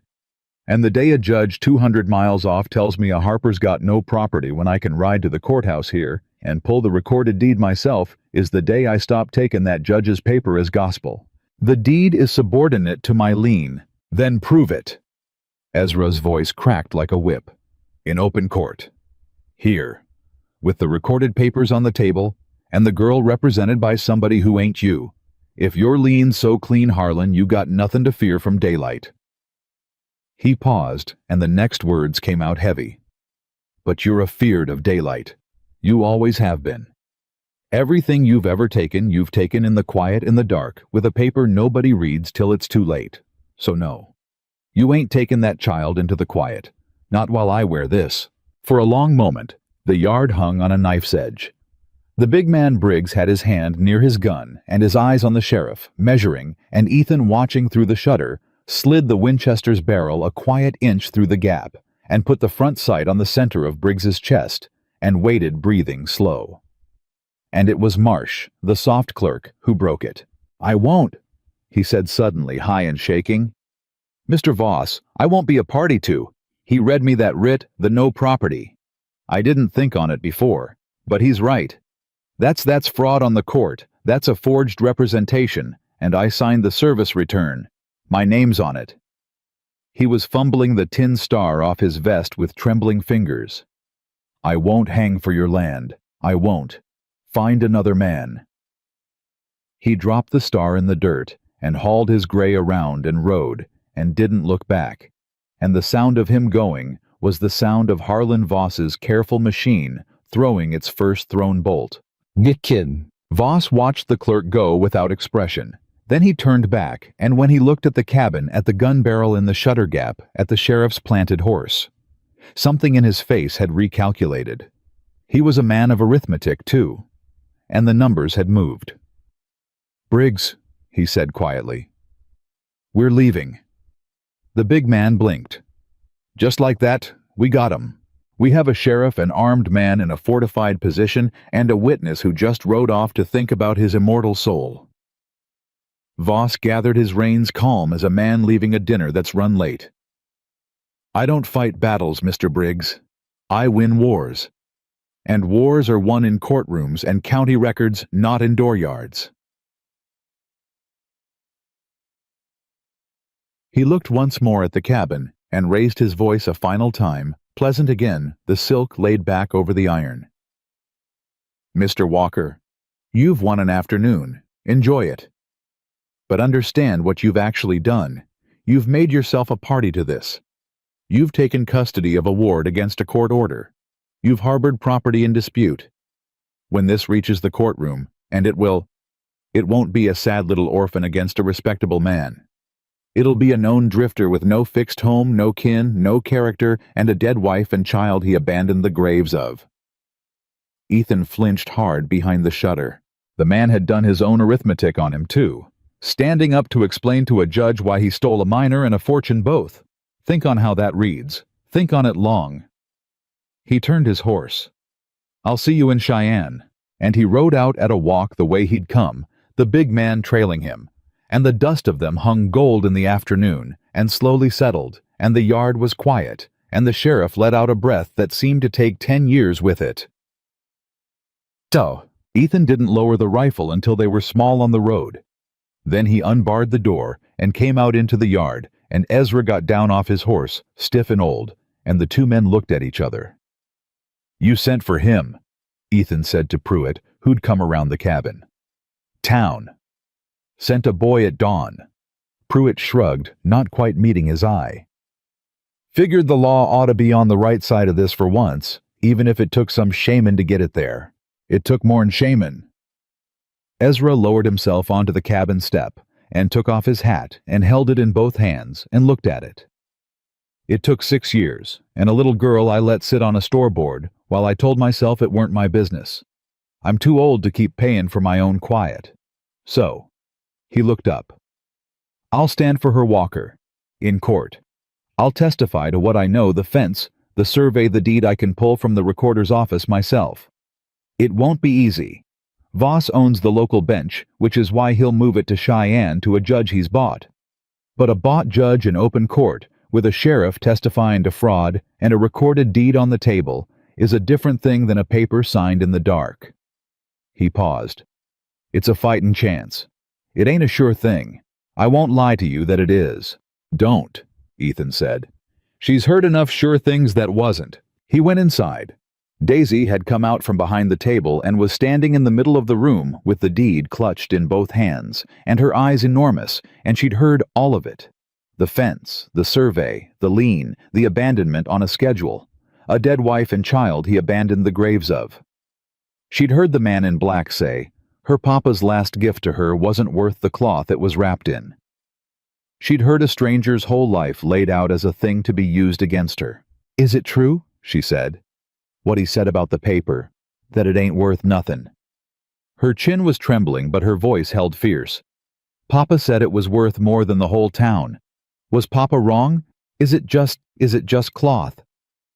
Ethan crossed to her and went down on his knee the way he always did, and he took the oilcloth bundle between his hands without taking it from hers, so they held it together. "Your papa was not wrong," he said. "That man wants you to think the paper's worthless, so you'll stop guarding it. That's the oldest trick there is. Make a body believe the treasure they're holdin' ain't worth holdin', so they'll set it down where you can grab it. But you listen to me, Daisy Harper. That paper is worth so much that a rich man rode out here personal with a hired gun and a bought judge to try and get it off a 7-year-old. Men don't do that for cloth. They do it for the most valuable thing in the valley. Your papa knew exactly what it was worth. That's why he trusted it to the strongest, bravest person he knew." He pressed her small hands tighter around it. "You. He trusted it to you, and you've kept it safe through more than most grown men could have stood. So you keep right on guarding it, because it's real and it's yours, and we are going to make a court of law say so out loud." She looked at the bundle in their joined hands, then up at him.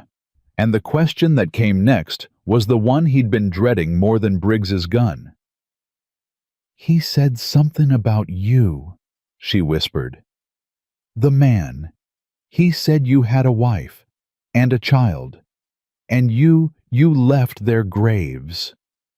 Her wet eyes searched his face. "You had a little girl too, or a boy, and they died, and you ran away from where they're buried."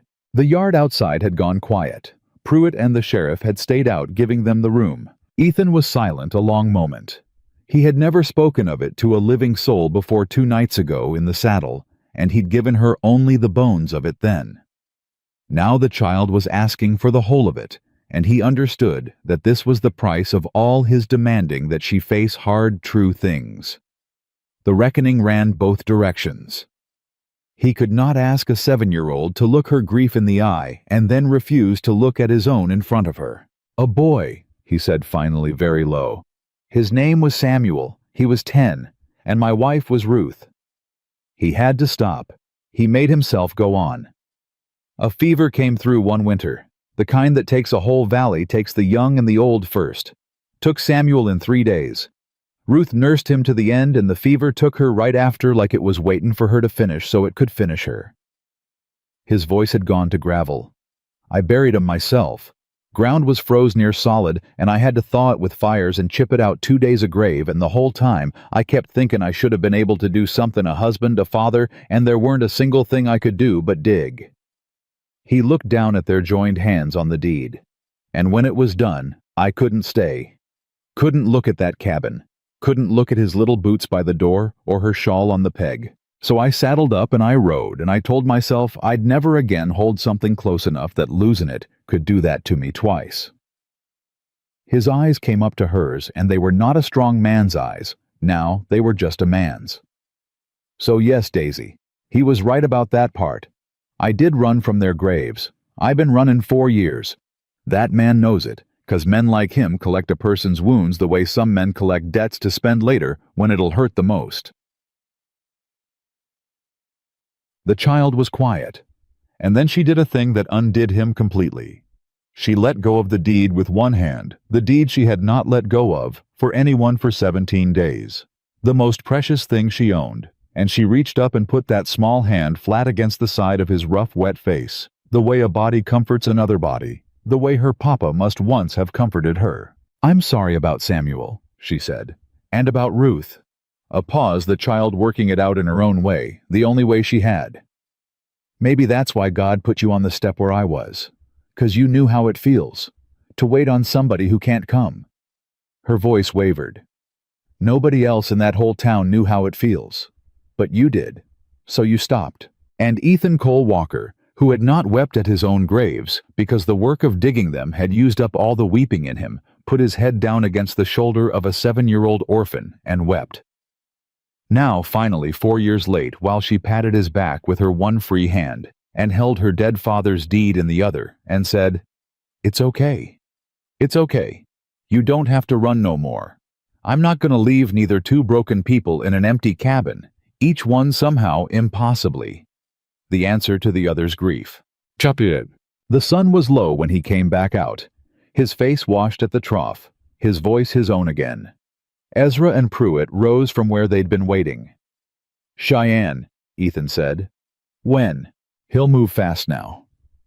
The sheriff settled his hat. "His clerk ran off, his afternoon ambush failed, and he knows we'll be pulling the recorded deed. He'll want it in front of his judge before we can build more than we have. A week, maybe less." He hesitated. "Walker. I got to say it plain.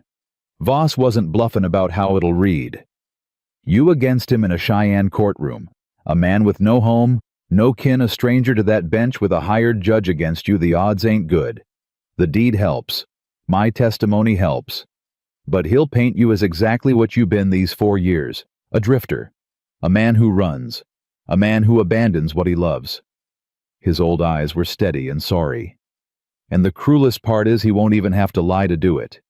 He'll just have to say true things about your past in a courtroom and let him do his work." Ethan looked out at the road where the dust had long since settled toward the town, toward Cheyenne.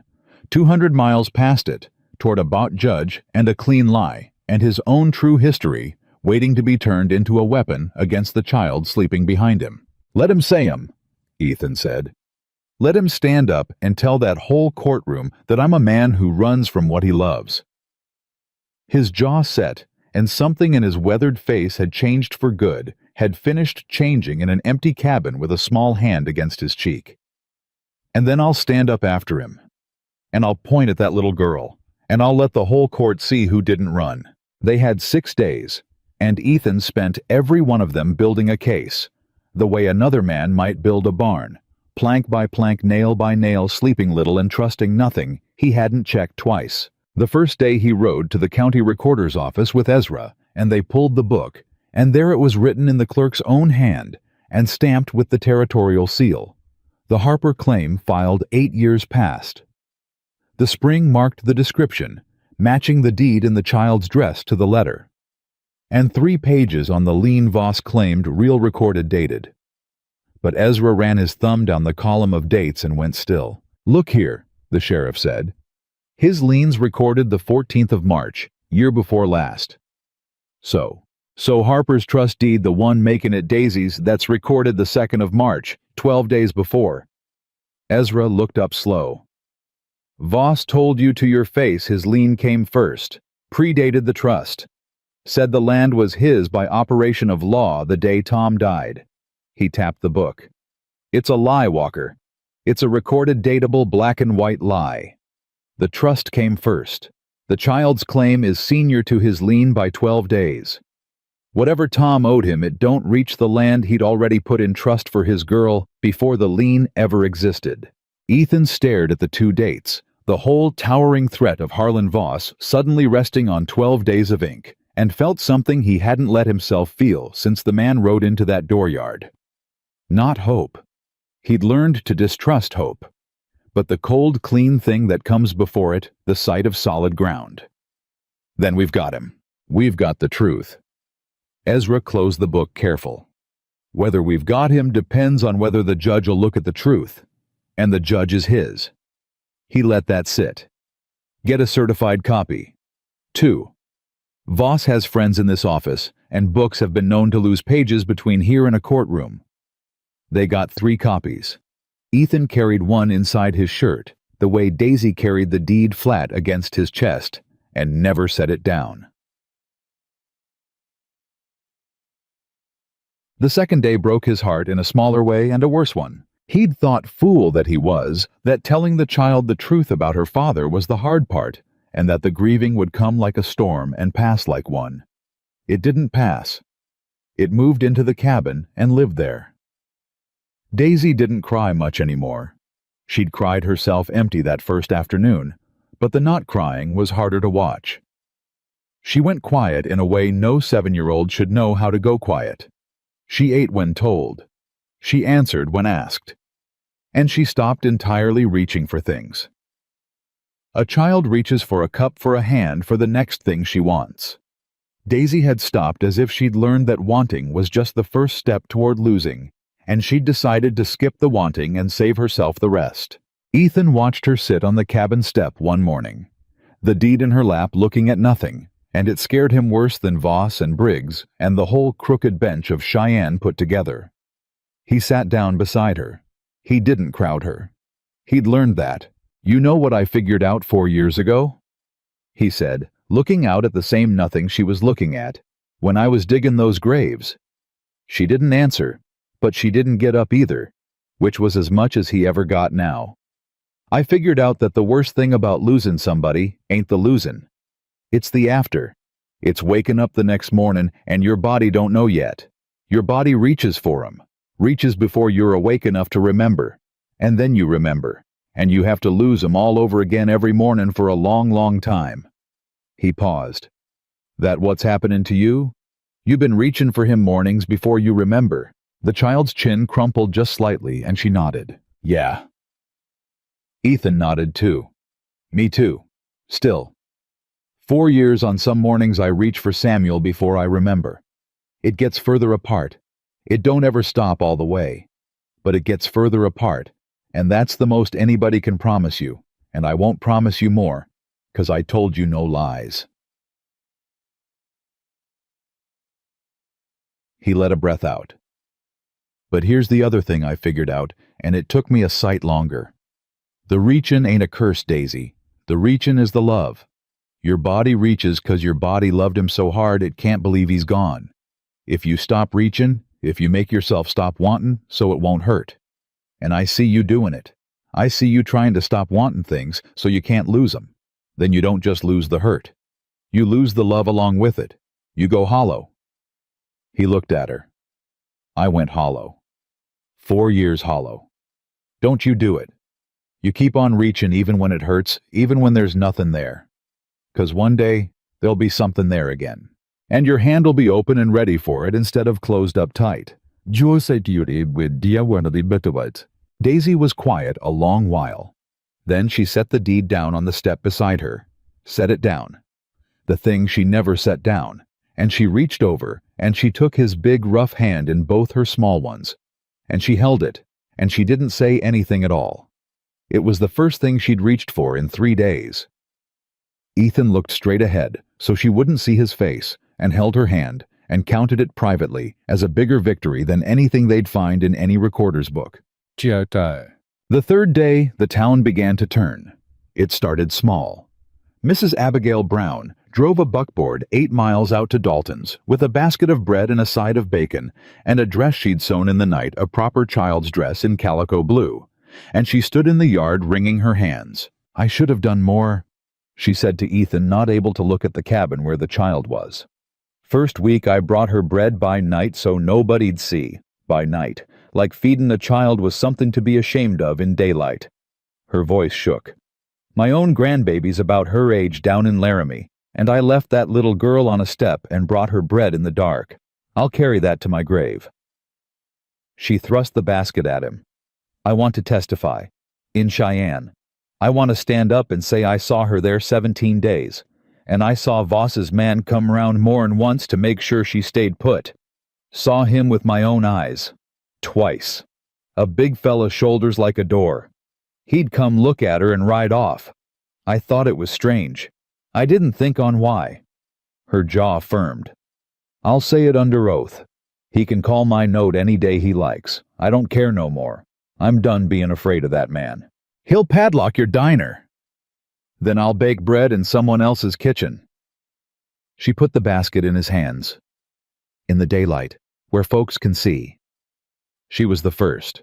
She was not the last. Word had a way of moving in that valley, Pruitt had said, and now it moved in the other direction. The story of the drifter who'd stopped, and the deputy who'd thrown down his star rather than serve a lie, and the sheriff who'd planted his horse in a dooryard and told Harlan Voss no for the first time in 6 years. By the 4th day, there were 3 more willing to ride to Cheyenne. By the 5th, there were 7. Not a one of them could meet Daisy's eye, because every one of them had walked past her, and they knew it, and the shame of it was the thing that finally made them brave. Brennan himself didn't come, but Brennan sent something by way of Pruitt that mattered more than his face would have. "Store owner, give me this," Pruitt said, handing over a slip of paper. "Said tell you he won't testify, hasn't the spine, but he'll not see a child robbed by a man he hates worse than he hates his own conscience."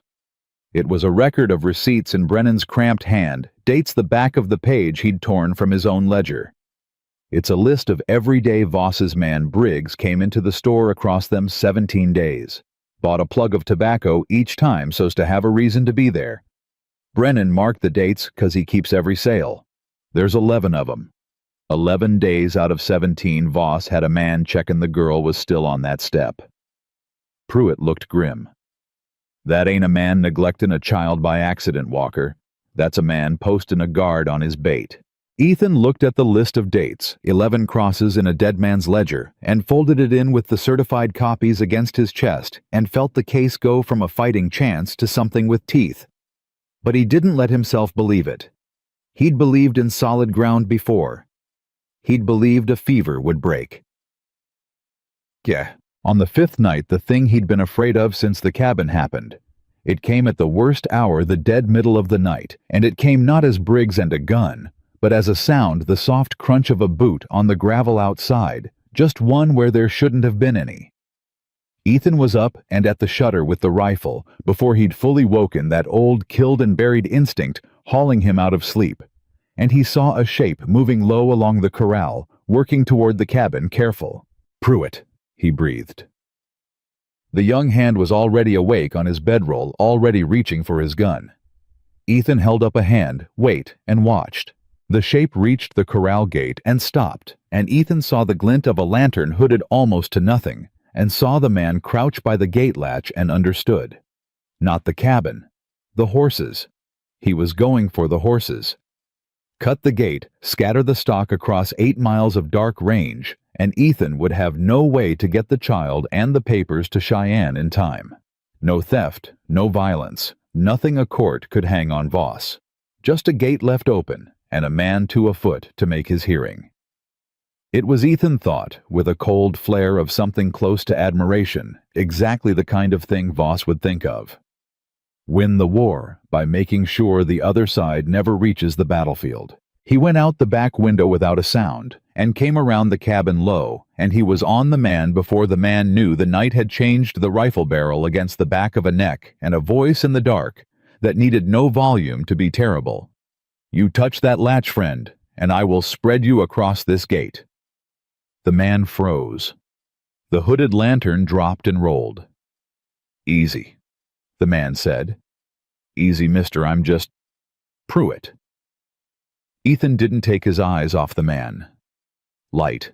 Pruitt brought the lantern up, and the light fell across a face Ethan didn't know, but Pruitt did, and the young hand's breath hissed out between his teeth. You son of a Hollis! Pruitt's voice shook with fury. You ride for Dalton. You eat at Dalton's table, and Voss bought you to scatter Dalton's own stock in the dark. The man Hollis had gone gray. He's got my note. He said the words tumbling out the way they always tumbled out of Voss's people once the dark stopped protecting them. 40 acres and a mortgage and a sick wife. He said just open the gate, nobody gets hurt. The stock'll wander. He said it ain't even a crime to leave a gate open. He said he'd call my whole note if I didn't. He was nearly weeping. I got young'uns. What was I supposed to do? And there it was again. The same rot at the root of the whole valley. A man with children made cruel to a child by fear for his own. Ethan lowered the rifle. He looked at the trembling man a long moment. You're gonna do something for me, Hollis, he said quietly. You're gonna ride to Cheyenne, and you're gonna stand up in that courtroom, and you're gonna tell that judge exactly what you just told me. That Harlan Voss paid you to scatter the stock so a child couldn't get to her own hearing. That he threatened your note to make you do it. Hollis started shaking his head, terror flooding back, and Ethan cut him off. Listen to me. Either you stand up in the daylight and tell the truth and let that whole courtroom see a man finally crawl out from under Voss's thumb, or you spend the rest of your life knowing you crept up in the dark to help a rich man rob an orphan of the last thing her dead daddy left her. Those are your two roads, Hollis. Pick the one you can live with. Pick the one you'd want your own young'uns to know you picked. The man stood in the lantern light, with the gate latch still untouched at his side, and the whole shape of his life balanced on the answer, and finally, brokenly, he nodded. I'll tell it, he whispered. God forgive me, I'll tell it. In the daylight.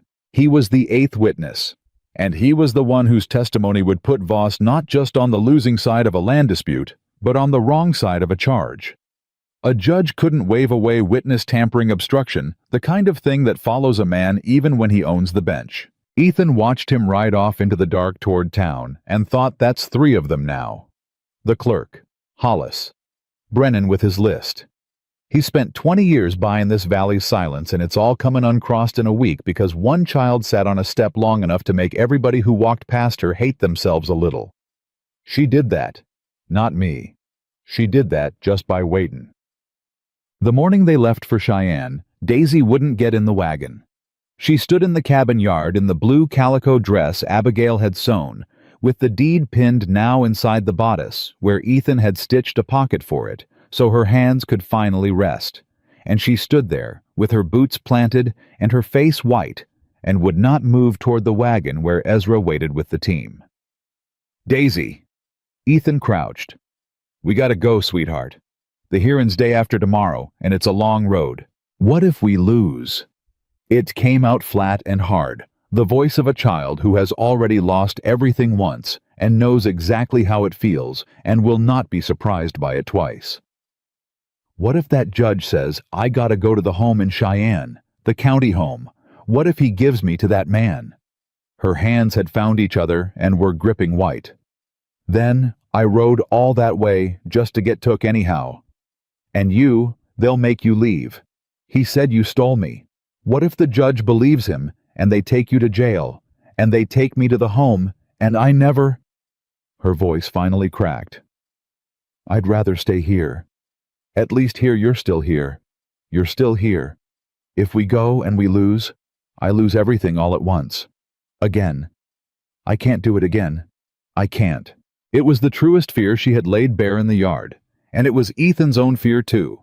The exact one, and he could not lie to her about it, because he'd promised, and because she'd see straight through it if he tried. "You might be right," he said. She blinked. She'd braced for comfort and gotten honesty, and it stopped her. "We might lose," Ethan said. "I won't tell you we can't. The judge is his. The law gets twisted by men with money more often than it gets used straight. You're old enough now to know that, 'cause life's already taught it to you the hard way. So I won't stand here and promise you we'll win, because that's a promise I can't keep, and I'm done giving you promises I can't keep." He took her gripping hands and gently worked them apart and held them one in each of his. "But here's what I can promise you, and I want you to hear the difference, 'cause it's everything. I can't promise you the ending. But I can promise you who'll be standing next to you the whole way to it, win or lose. In that courtroom holding your hand. If the judge does right, I'll be standing next to you. And if the judge does wrong," his voice didn't waver, "if that judge looks at the truth and chooses the lie and they put me in chains and try to drag you off to that home, then I will fight 'em in the next court, and the court after that. And if I run out of courts, I will come for you, Daisy Harper. Wherever they put you, the same as I'd come for you, if you was my own blood, because somewhere in the last week you got to be exactly that. And I am never going to stop coming for what's mine. That I can promise. That one's a promise I can keep, because keeping it is the only thing left in this world I care to do." The child stared up at him. "You'd come for me," she said. "Even from the home. Even if we lose. You wouldn't ride off." "I would come for you," Ethan said, "if I had to walk to Cheyenne barefoot and tear that home down board by board with my own 2 hands. I am done running. I told you. The running man you read in me that first night on the road, he died in this cabin with your hand on his face. What's left is a man who comes for his own. And you're my own. You've been my own since I knelt down on Brennan's steps and asked your name." His voice thickened. "So we're going to go to Cheyenne, you and me. And we are going to walk into that courtroom together holding hands, and we are going to make 'em look at us. And whatever they decide, you will not lose me in it. That's the one thing that ain't on the table in that courtroom. Me. I'm not something a judge can take away from you. You understand, win or lose you keep me. I already decided. No court signs off on that one. Just you and me did." And Daisy Harper, who had not willingly moved toward anything in days, who had stopped reaching, who had braced her whole small body against the possibility of one more loss. Daisy let go of his hands and threw both arms around his neck and held on with everything she had. The way she should have been able to hold on to her father, the way she'd waited 17 days for the chance to hold on to someone, and she said into his collar, fierce and muffled, and certain for the first time, "Then let's go make 'em look at us." He carried her to the wagon. She rode the whole first hour with her hand in his. They reached Cheyenne the next evening, the wagon trailing a small column behind it. Now Ezra and Pruitt Abigail Brown, the man Hollis, riding penitent and pale. 3 more from town who'd found their courage late, but found it. They put up at a boarding house near the courthouse, and Ethan sat up that night as he always did in a chair by the door. But this time, he wasn't alone in his sitting. Around midnight the door across the hall opened, and Ezra came and lowered himself into the other chair with a grunt. And after a while, Pruitt joined them, and then Abigail with coffee, and they sat the watch together, the way Ethan and Pruitt had sat it that first night at the cabin. Except now, there were 5 of them, and then 6. When Hollis crept down, unable to sleep, and they talked low about the morning, about who'd say what about the dates in the recorder's book, and the 11 crosses in Brennan's ledger, and the 12 days between a trust and a lien. "He'll have something we ain't thought of," Ezra warned. "He always does. 20 years being the smartest crook in the territory, he's got a card we ain't seen. Don't none of you get cocky in there tomorrow. The minute you think you've won is the minute Harlan Voss takes your legs out." "Let him have his card," Ethan said. He was looking down the hall toward the room where the child slept. "We've got the truth, and we've got the dates, and we've got 8 people who finally decided to stop being ashamed. and we've got something he ain't got, and ain't never had and can't buy." He looked back at them. "We've got something worth losing. Every one of us in this hall tomorrow's got something on the line we love more than we're scared. He's just got money and want. A man'll risk a lot for what he loves. He won't risk near as much for what he merely wants." He stood and stretched and looked once more toward the sleeping child. That's the thing he never figured. He thought the want would always beat the love 'cause it always had. He thought a town that'd sell its soul once would sell it every time. A grim, quiet certainty settled over his weathered face. He's about to find out what happens when a whole valley full of cowards finally meets a thing worth being brave for. The courthouse doors opened at 9 the next morning, and Harlan Voss was already inside, seated at the front in his black wool with 2 lawyers from the territorial capital. Flanking him, smooth and expensive, and the judge on the bench, was a heavy red-faced man named Crane, who would not look at the gallery and shuffled his papers like a man who already knew how the day would end and was only waiting to perform it. Ethan walked in with Daisy's hand in his. He felt the whole room turn to look the drifter and the orphan exactly as Voss had wanted them painted, the stranger with no kin and the child with no parent walking up the aisle of a court owned by the man who'd starved her on a step. He felt Voss's eyes on him, pleasant and patient and certain. He felt the bought judge not looking at them. He felt behind him his column of late brave witnesses filing in to fill the gallery. Abigail and Ezra and Pruitt and Hollis and the rest. And he heard the murmur run through the room as people counted them and understood that the saddle tramp had not come alone. He walked Daisy to the front and got her settled and crouched down one last time before it all began. "Whatever happens in here," he said low just for her, "you remember what we settled in that cabin yard. You can't lose me in this room. They can't take that one. Look at me." She looked. "We make 'em look at us. That's all we got to do. We make 'em look at the truth so hard they can't pretend not to see it. Can you sit brave for me like you sat brave on that step? Just a few hours this time. Not 17 days, just a few hours." "I can sit brave," Daisy whispered. "I know you can." He squeezed her hand. "Bravest person I ever met, bar none."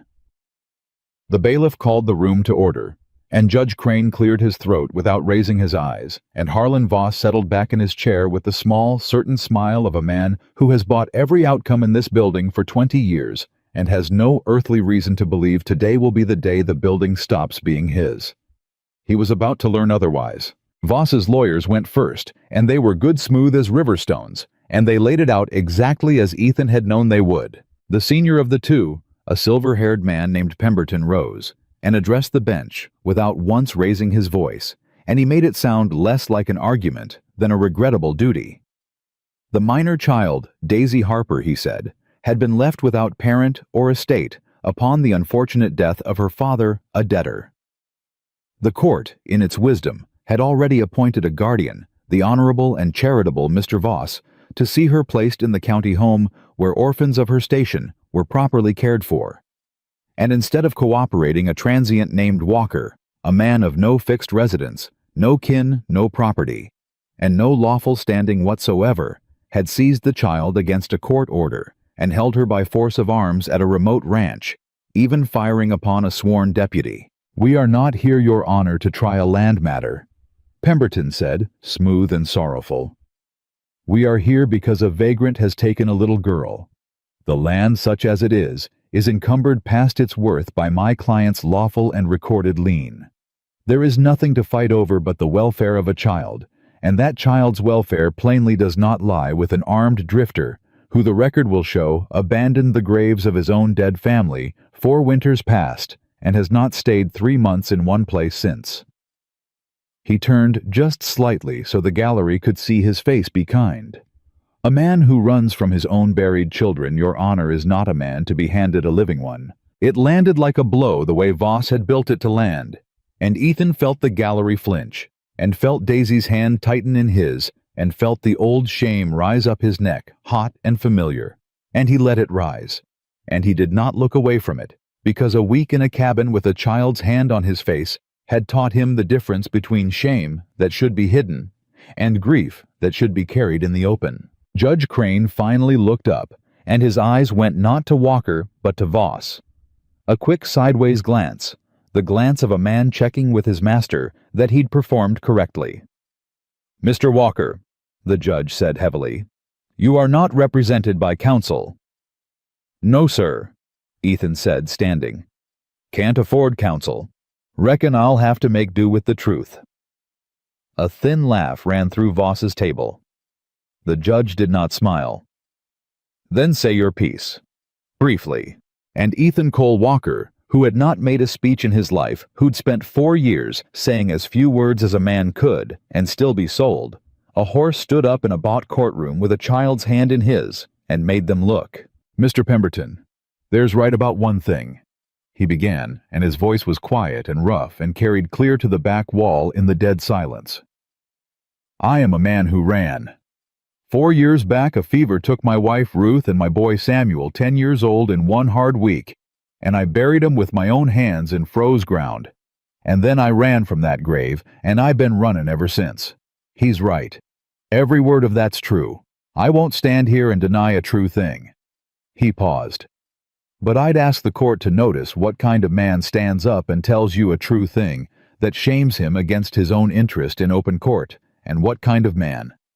He turned and looked full at Voss. "Recorded a lien on a dead man's land, and then stood in a ranch dooryard and told me to my face. It predated the child's trust when the county recorder's own book says different. That got the room. He heard it move. 'Your Honor,' Ethan said, 'I got here a certified copy of the record. Tom Harper put that quarter section in trust for his daughter on the 2nd of March year before last. And Harlan Voss recorded his lien on the 14th. 12 days after. The trust come first. The child's claim is senior to his lien by 12 days, recorded, stamped, and sealed, and I'll lay it on this bench for the court to read with its own eyes." He held it up. "Mr. Pemberton says there's nothing to fight over 'cause the land's encumbered past its worth. But a man don't ride out personal with a hired gun to take a worthless paper off a 7-year-old.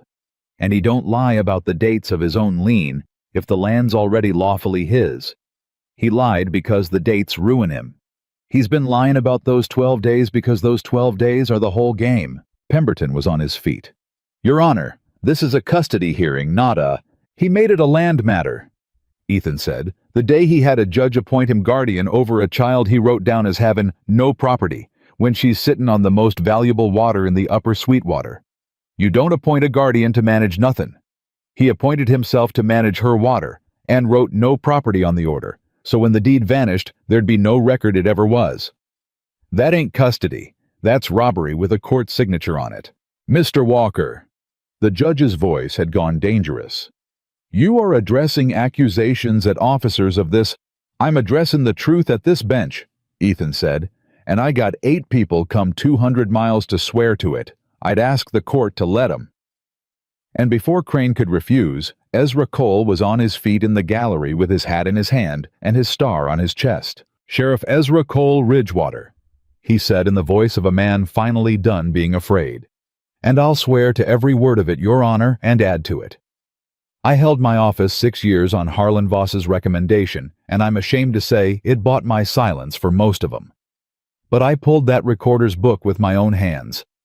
The dates are true, and I'll swear to more that I knew Tom Harper was dead 3 weeks before this child was ever told, and that word of his death stopped dead at Brennan's store where this little girl was left to sit on the steps 17 days, looking more abandoned every day, while Mr. Voss's man—" He turned and pointed, and the big man, Briggs, went rigid at the back of the room. "While that man there came into the store 11 times in them 17 days to make sure she was still sittin' where she'd been left. I've got the storekeeper's own ledger to prove the dates, 11 times. That ain't a child overlooked, Your Honor. That's a child guarded, like bait." The room had begun to roar low, and Crane hammered for order, and Voss's smooth face had gone very still. Then Abigail Brown stood. "I brought her bread by night," she said, voice shaking and climbing, "'cause I was scared of him, too scared of my note being called, and I'll carry that shame to my grave. But I saw that man come watch her same as the sheriff says. Twice with my own eyes." Then Hollis was up gray and trembling and brave at last, telling how Voss had paid him to scatter the stock in the dark so the child couldn't reach this very courtroom. How Voss had threatened his note and his sick wife, and how a drifter had caught him at the gate and given him 2 roads and told him to pick the one his children could be proud of. One after another, they rose. The late brave, the formerly silent. Each confession pulling the next one up out of its seat, 20 years of bought quiet, coming uncrossed in a single roaring hour in a Cheyenne courtroom, and Judge Crane hammered and could not stop it, because it had stopped being a thing any one man could stop. It was Voss himself who finally rose, and he did it slow, and he raised one pale hand, and the room quieted to hear what the man who owned it all would say. "Your Honor," he said, and his voice was still smooth, still pleasant, but there was a hairline crack in it now that hadn't been there an hour past. "This is theater. Sentiment. A drifter has whipped up a mob of debtors, and a guilty sheriff, and a sentimental cook, and they've put on a fine show. But sentiment is not law. The lien is recorded. The child has no standing. And the question of dates—" The crack widened just slightly. "The question of dates is a matter of clerical interpretation that—" "It ain't interpretation," said a new voice from the courtroom door. "It's my handwriting." Every head turned. The man in the doorway was old and stooped and wore the ink-stained sleeves of a clerk, and he came down the aisle leaning on a cane, and Ethan had never seen him before in his life. But Voss had, and Voss's face for the first time in the whole long week came entirely apart. "I'm Josiah Penn," the old man said to the bench. 41 years clerk of the county recorder's office, retired this past spring. I recorded both them documents with my own hand, Your Honor, the trust and the lien both, and I'd know my own entries blind. He reached the front and laid a trembling hand on the rail. "And I come 200 miles sick as I am, 'cause I heard there was a child about to be robbed of her water on account of them dates, and I am the one man alive who can tell this court that Harlan Voss came to me private the week after Tom Harper died and offered me $300 to alter the date on Tom's trust deed, to make it read after his lien 'stead of before." The old man's voice shook with something that was half age and half fury. $300 to change a 2 to a different number. I told him no. I'm a poor man and I'm a dying man, and $300 is more than I ever saw at once in my life, and I told him no. Because in 41 years, I never once falsified a record, and I wasn't about to start, so a rich man could steal an orphan's water. He looked at Voss, and his old eyes blazed. "You didn't think I'd live to tell it, did you? You figured the cancer'd take me 'fore it ever come to court. Well, I ain't dead yet, Harlan, and I aim to spend what I got left making sure you don't get that little girl's spring." The courtroom did not roar this time. It went silent. The deep, total silence of a room that has just watched a thing it will tell its grandchildren about. Even Judge Crane had stopped shuffling his papers. Even Crane was looking at Voss now, and there was a new calculation in the judge's red face. The calculation of a bought man working out very fast that the thing he'd been bought to protect was about to cost more than it paid. That's— Voss's voice failed. He gathered it. "That's the testimony of a senile pauper with a grudge. It's the testimony," Ethan said quietly, "of the one honest man you couldn't buy. And it's the second person this week to stand up and tell this court you tried to bribe or threaten them to steal this child's land. The clerk Marsh threw down his star rather than serve your forged writ. Hollis there confessed you paid him to scatter our stock. And now Mr. Penn says you tried to buy a false date out of the county records." He turned to the bench and his voice rang clear. "Your Honor, you can rule against the truth if you've a mind to. Men have. But you'll be ruling against a recorded deed. A sheriff, a storekeeper's ledger, 8 sworn witnesses, and the clerk who wrote the dates with his own hand and was offered $300 to change 'em. You'll be doing it in a full courtroom on the record with every word wrote down. And that record don't disappear, sir.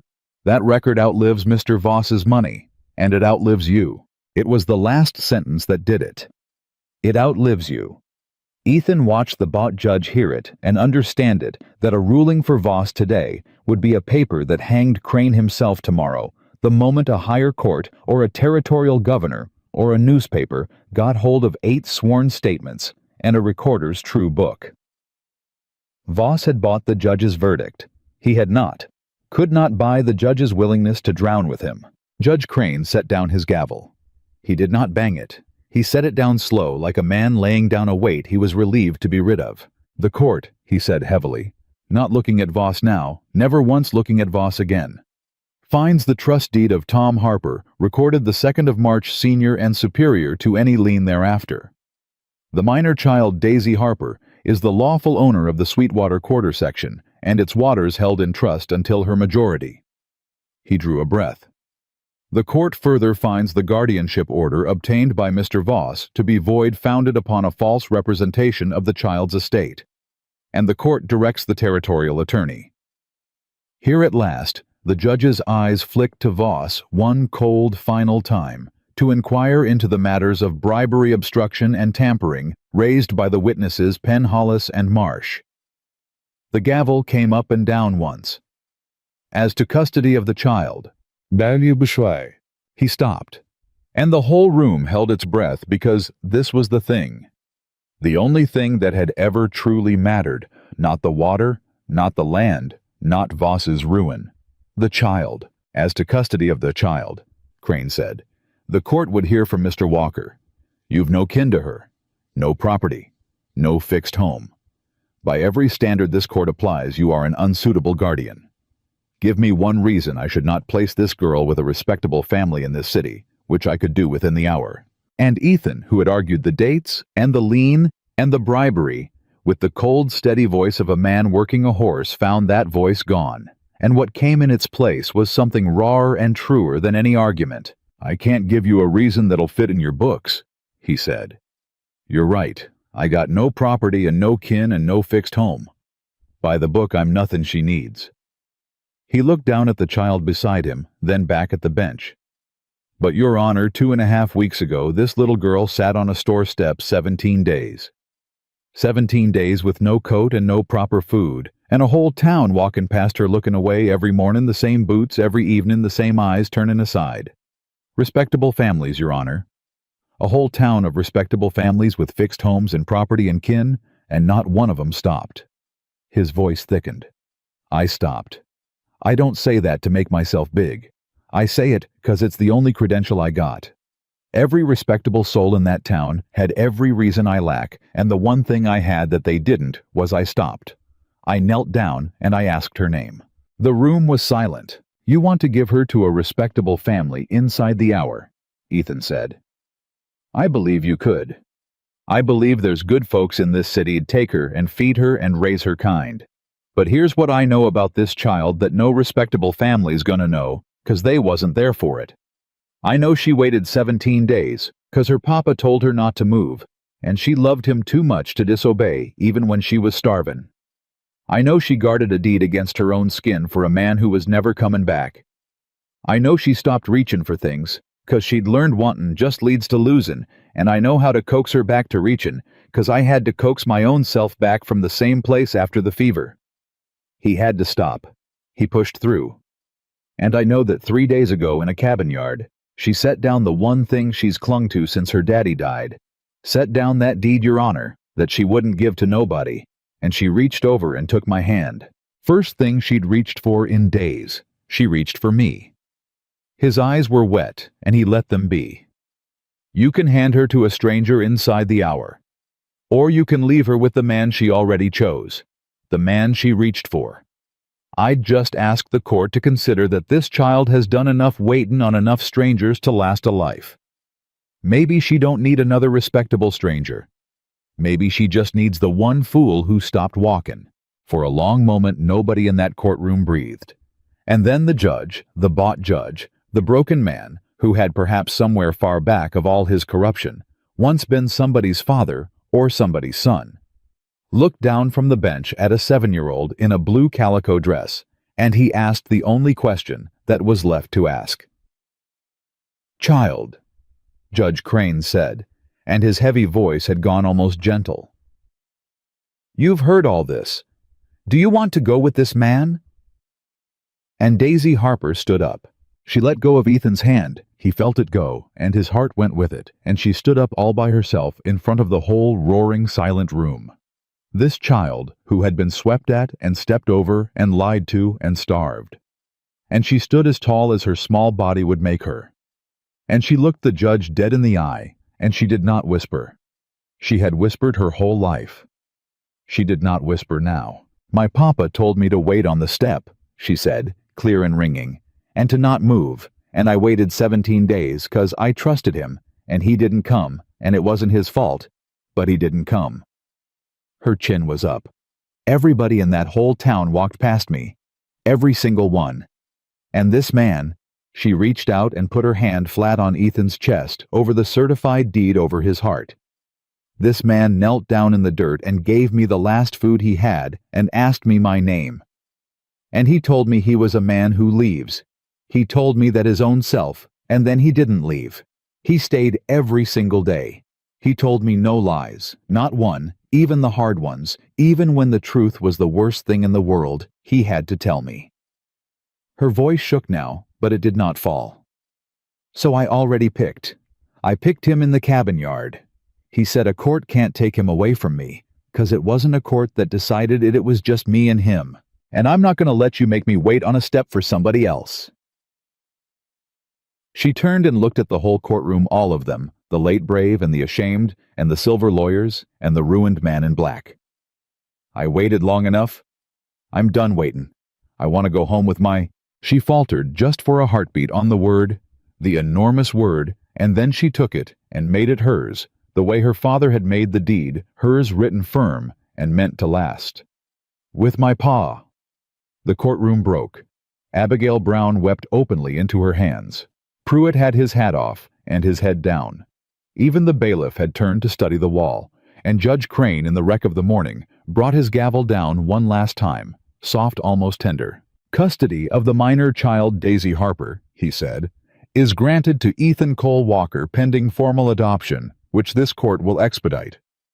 He looked at the child a moment longer. "Go home, little girl. You waited long enough." Harlan Voss did not stay to hear the rest. He gathered his coat and walked out the back of the courtroom alone.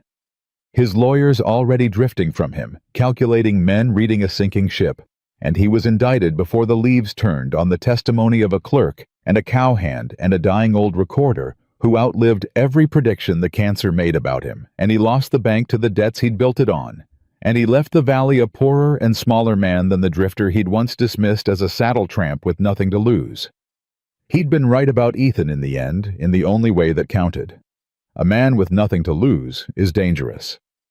But a man who has finally found something to lose and decided to stand on it instead of run from it.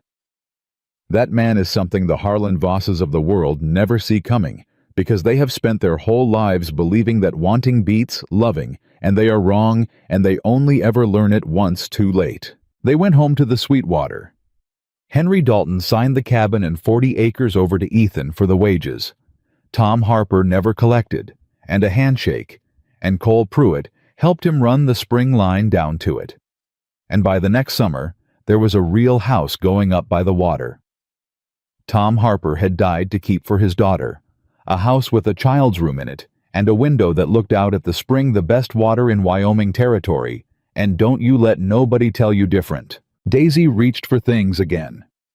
That was the thing Ethan watched for all that first year, and it came back to her slow, and then all at once, reaching for the milk, for the reins of her own pony, for his hand crossing the yard for the world.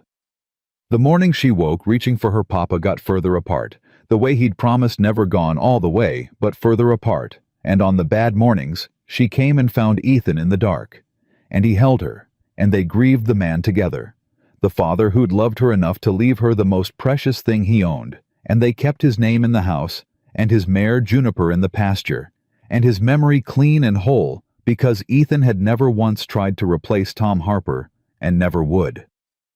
He was not her father returned. He was the man who came after, the one who stopped. The adoption papers came through in the fall. She signed her own name to them, careful in the surveyor's clean hand Tom Harper had taught her before he died.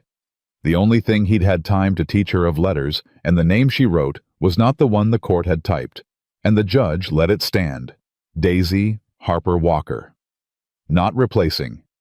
Adding. One evening, near the end of that first summer, with the house framed up and the spring running silver, and a meal on the table for two, where there'd been a step and a starving child not a year before, Daisy stood in the doorway, looking out at the water that was hers, that her father had died to keep hers, that no man in the territory could ever take from her now. "You didn't leave," she said.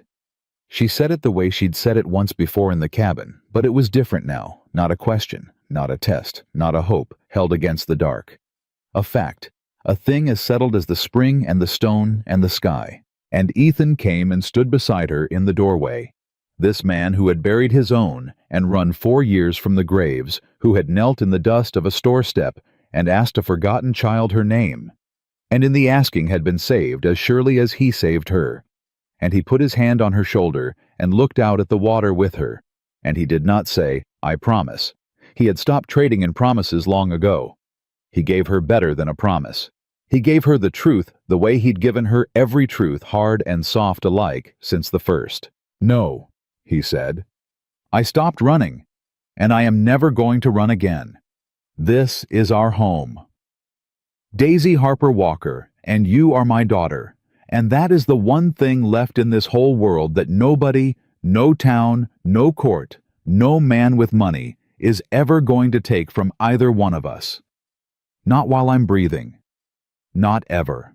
And in the long gold quiet that followed, a broken man and a forgotten child stood together in the doorway of the home they had made out of grief and stubbornness and a single decision to stop walking. And they had become the one thing the hard country and the cruel town and the patient thieving men had never once believed could be built from two people the world had thrown away. A family, chosen not given, earned not granted, and theirs now for good.